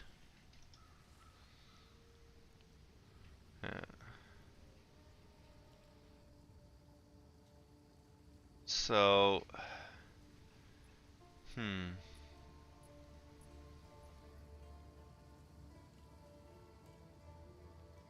I don't think it's worth it to get that, but maybe. Maybe just a test. I don't know. Because, like, the one that I'm looking at, it's been listed for a long time, so he'd probably go down on the price, but, like, it gives this. It gives Flurry, area of effect while unarmed, which is never. And then reduce damage with unarmed attacks, which is anytime I do unarmed attacks, but then increase unarmed attack speed, which is also never. So I tested this. You don't get it unless you take off Pillar of the Cage God, which is extremely unfortunate. But something that it potentially could help with, because it does not help with anything regarding where's Killing Palm? Yeah, it doesn't help with anything regarding Killing Palm damage. There we go. This one here. It would actually reduce the damage but make it a little bit faster, so I think it would make it worse, but I was also trying to use this to see if I could jump around a map with Killing Palm to see if it'd be worthwhile, and it didn't feel good. I went really fast, went bop bop bop to enemies, but it would take a couple of hits to kill them sometimes, and that would get you in trouble when you're just sitting there punching the wall. What level would Tempest Flurry would you use if you're struggling with mana? As low as you need, so probably start with it at like level, I think it needs to be like level 5. Let's see here, what's the lowest Tempest Flurry you can get? Yeah, level 5 is as low as you can get, so if you could put that on, you'll be in a good spot.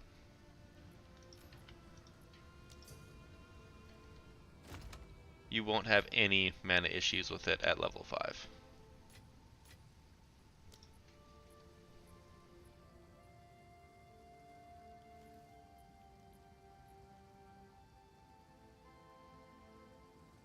Well, I'm going to do this expedition logbook because I'm looking at all these megalomaniacs, but none of them are like super amazing must-haves. So I'm going to take a look at that a little bit later. And thanks, you too. There we go. For right now, we're going to try and find a boss. Oopsie, this one. This is quietly Now, which one? Top or bottom? Logbooks written by the druid Which one's gonna have a boss? often describe natural Number of terrain by explosives. what was, Number as of well as what explosives. might one day be.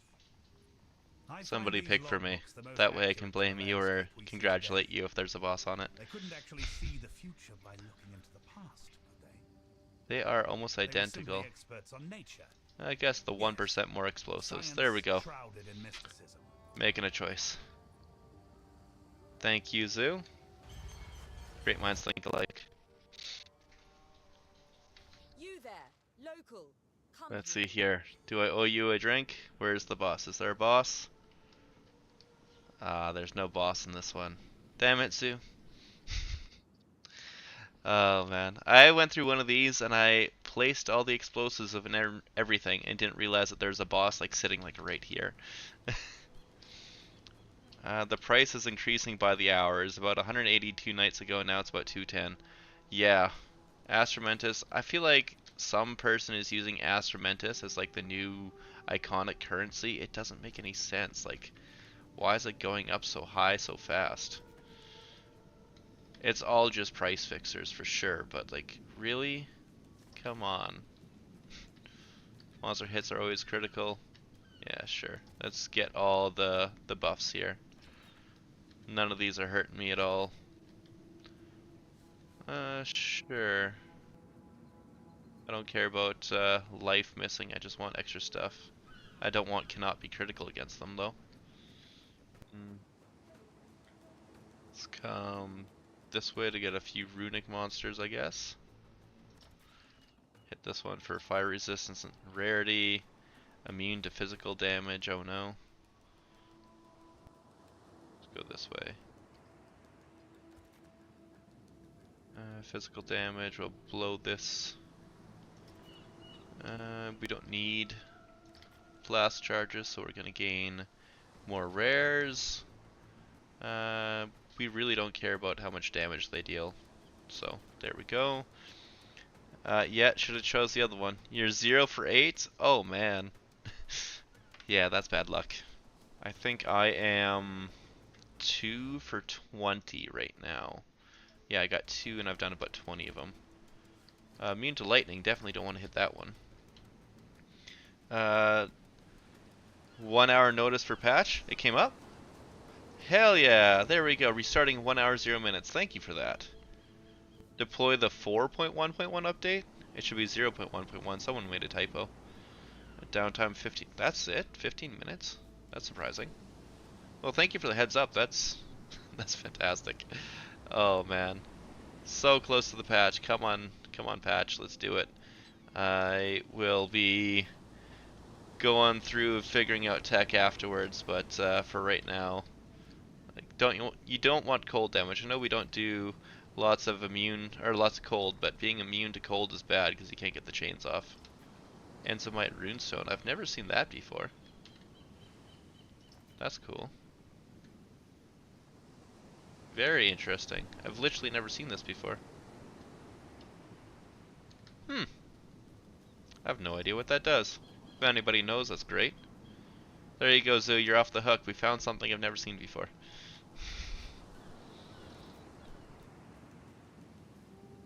Also, why do I have so many explosives? This seems more than usual.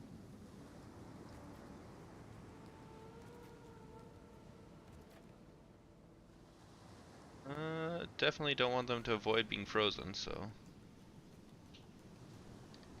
You know what? Stick it right here with all the monsters right at the end. This should work.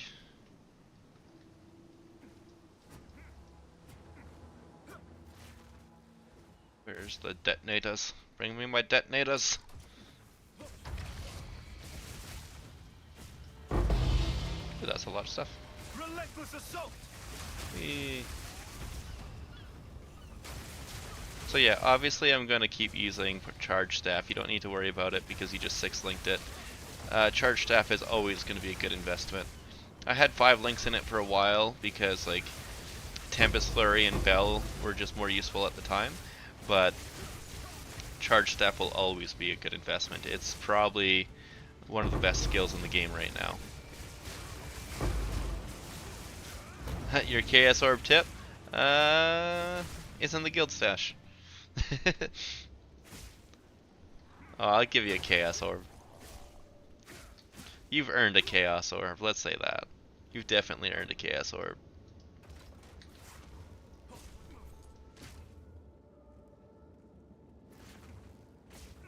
I think the attack speed goes crazy if nothing else. Yeah, most definitely.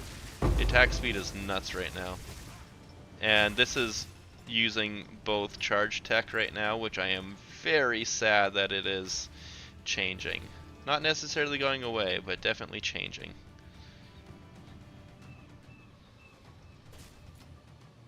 Fate is on my side. Like, I don't even have the most attributes. I got 379 dexterity.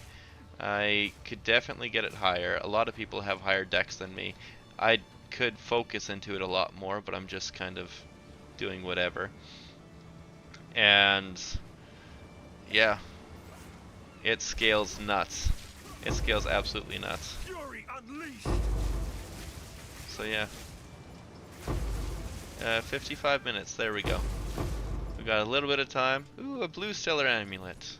There we go. That'll definitely turn into an Astromentus if I had an idea. Back to the soil. Wouldn't that be funny if I had an Astromentus? I mean, wouldn't that be terrible if an Astromentus just dropped right now? That'd be the worst thing ever. Oh man, I'd really hate it if the game gave me an Astromentus right now. I'm unable.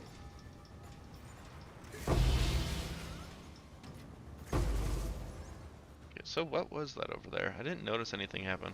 1 hour till the patch end.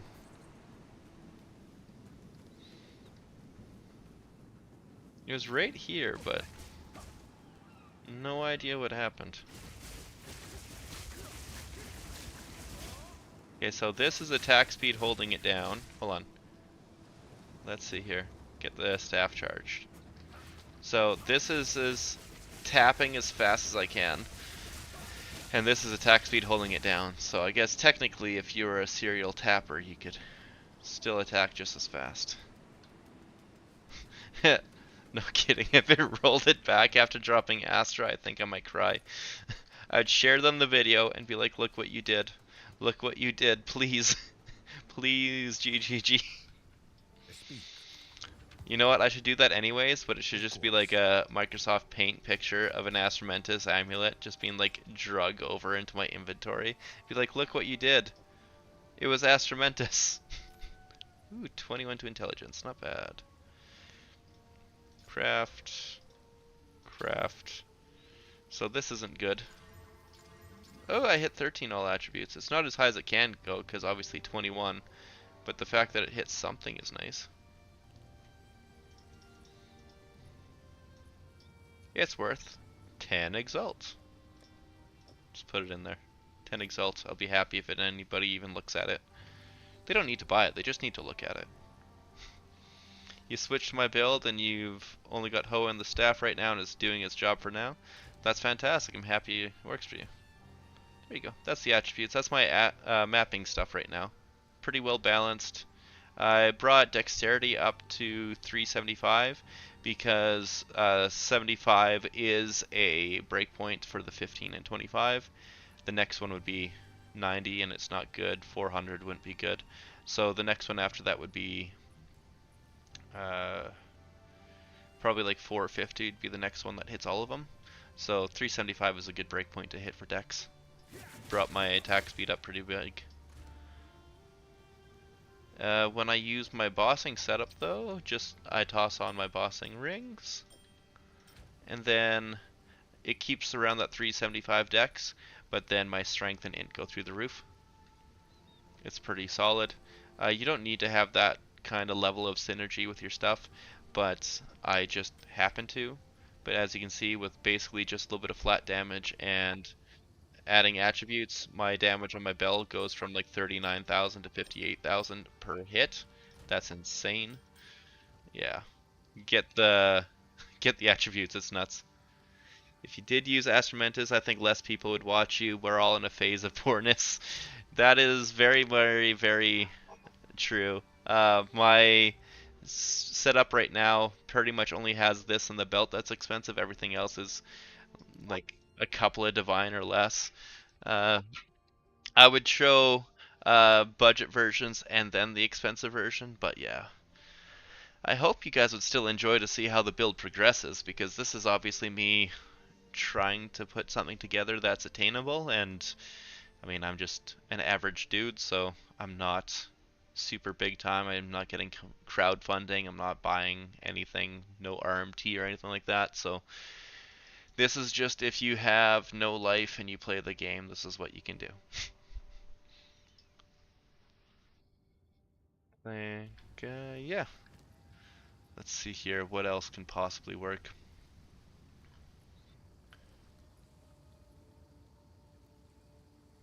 Which one was push the advantage again?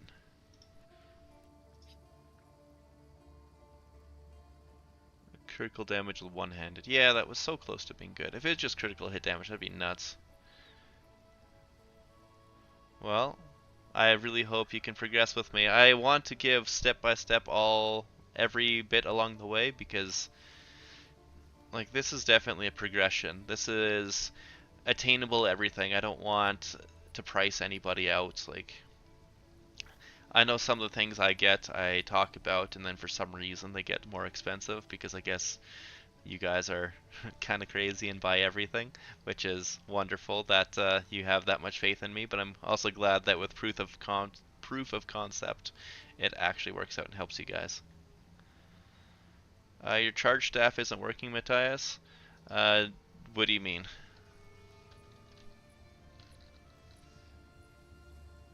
What's going on with your charge staff? Are you planning to get Megalomaniac? I'm trying to find one. It might not work out. I'm not finding any decent one for remotely reasonable prices. Some of them are pretty damn expensive.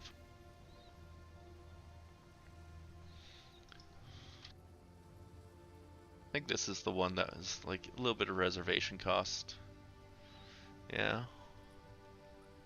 It'd give me like 8 spirit essentially. What should we buy to scalp again? Buy transmutation orbs. Nobody's buying that. Buy it out, make it more expensive. Giga budget version of this at 3 a.m. and kept getting stunned by ranged mobs. What would help mitigate it? Getting maximum energy is stun threshold. If you have decent stun threshold, that'll help. There are some mods in here like self-mortification, increase stun threshold while in full life. Like these will definitely help you out. It's kind of unfortunate at the beginning. Yeah, you get stunned by everything. Another thing that really helps you out is just using Tempest Flurry to keep you at ranged. If it's still not good enough, swap over to Stormwave. Stormwave will keep you at ranged and it's great for farming maps. Just don't worry about bossing. Stormwave isn't even good at map bossing, unfortunately. Like it struggles with that, whereas Tempest Flurry annihilates it. But Stormwave will keep you safe in the maps and you'll be fantastic. You broke your skill gems, but you don't know how. Uh, you probably, if you're trying to do the minion tech, don't do this anymore. In an hour, it's not going to work. But it was persistence on here if you weren't getting it. You may have lost your minion pact on a skill to be able to charge it, but again, don't worry about it. The best thing right now, until I can find something better, is to just use Resonance. Resonance with Combat Frenzy. Uh, hmm. Build really works well except for damn Simulacrum. Any tips other than getting stun threat? Yeah, I actually just went through a Simulacrum at the start. It was level 82 and I zero difficulty'd it. I showed how to go about it.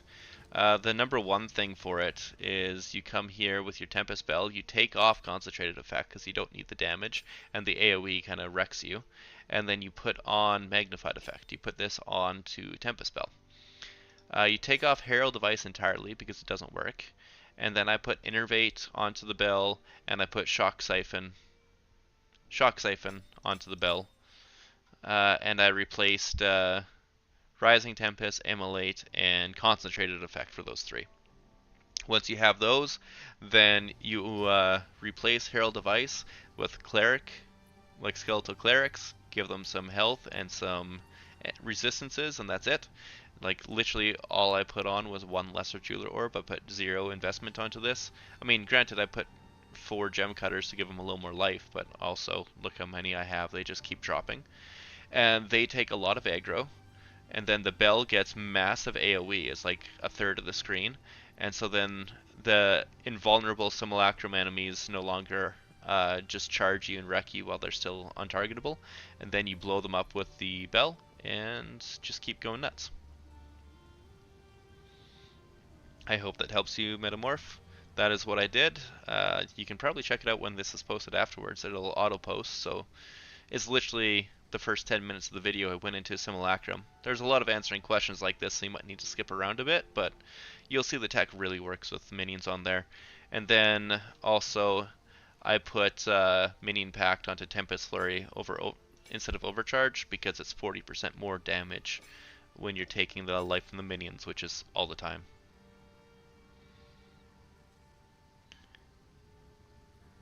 Oh, that's a really good idea, Shimo.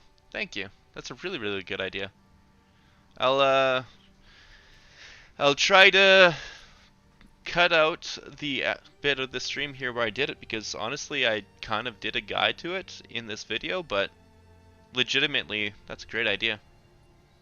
I didn't realize there's very few simulacrums out there, but yeah, most people were just not touching it.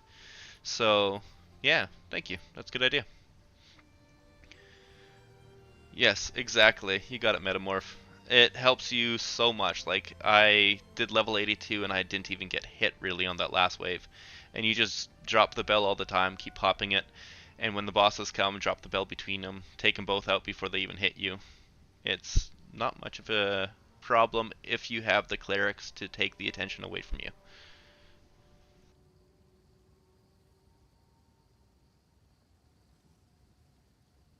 That's one that I didn't see.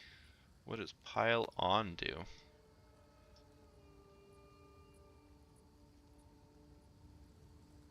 Increase damage against enemies with fully broken armor. Well, I don't have fully broken armor. Okay, that's unfortunate.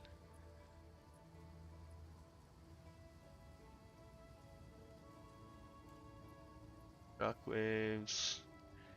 Stunned enemy with a two-handed res. Yeah, that's pretty good, but I don't know how much stunning I'm doing. And this one was the reduced damage. Oh no, that would just ruin the build then. These are crazy high cost ones, so I'm not going to be binding them unless they were willing to go down in price significantly. Blind enemies when they stun you.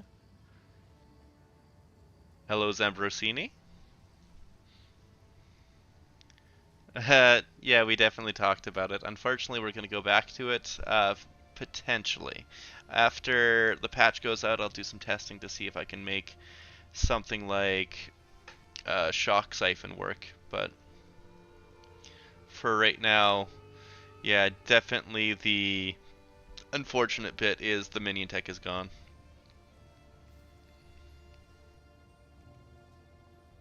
Well, hello. Good seeing you from Brazil, Kane. Uh, yeah, we are definitely taking off the minion tech for generating power charges, but we're going to find another way around it. Well, that's definitely the end of looking at those maps there. Or Megalomaniacs, none of them seemed extra fancy or good in any way. Some of them might have some usability, but for the most part, no. Most of the patch notes are good though, like the extra maps and the nerf to Simulacrum. Hell yeah to all of it. Uh, wait, sorry, was this Delirium? Yes, it's Delirium. So hell yeah to all of that. That'll be a win immediately.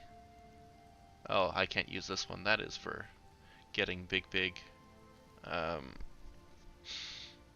whatever these things are called, fragments dropping.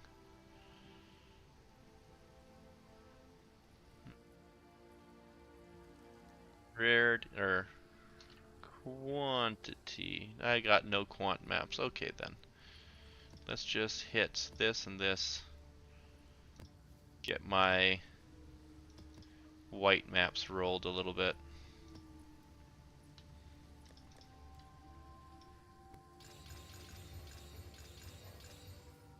Okay, that one's quantity and 105% rarity. That's huge.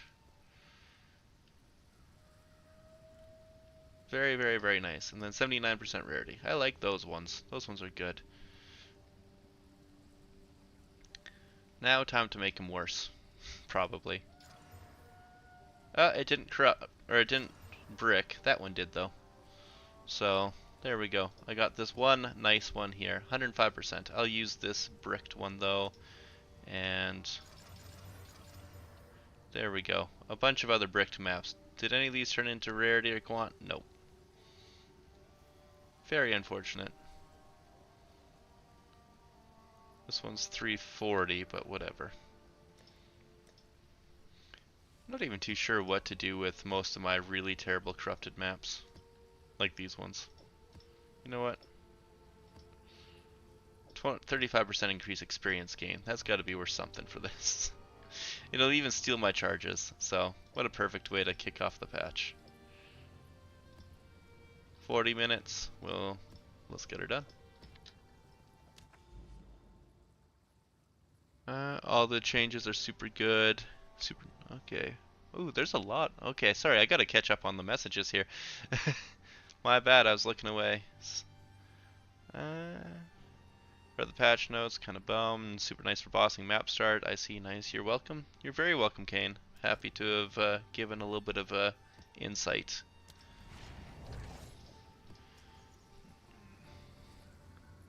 Doing simulacrums with those mobs being immune at spawn felt horrible. Yes, they did. Same thing with even just regular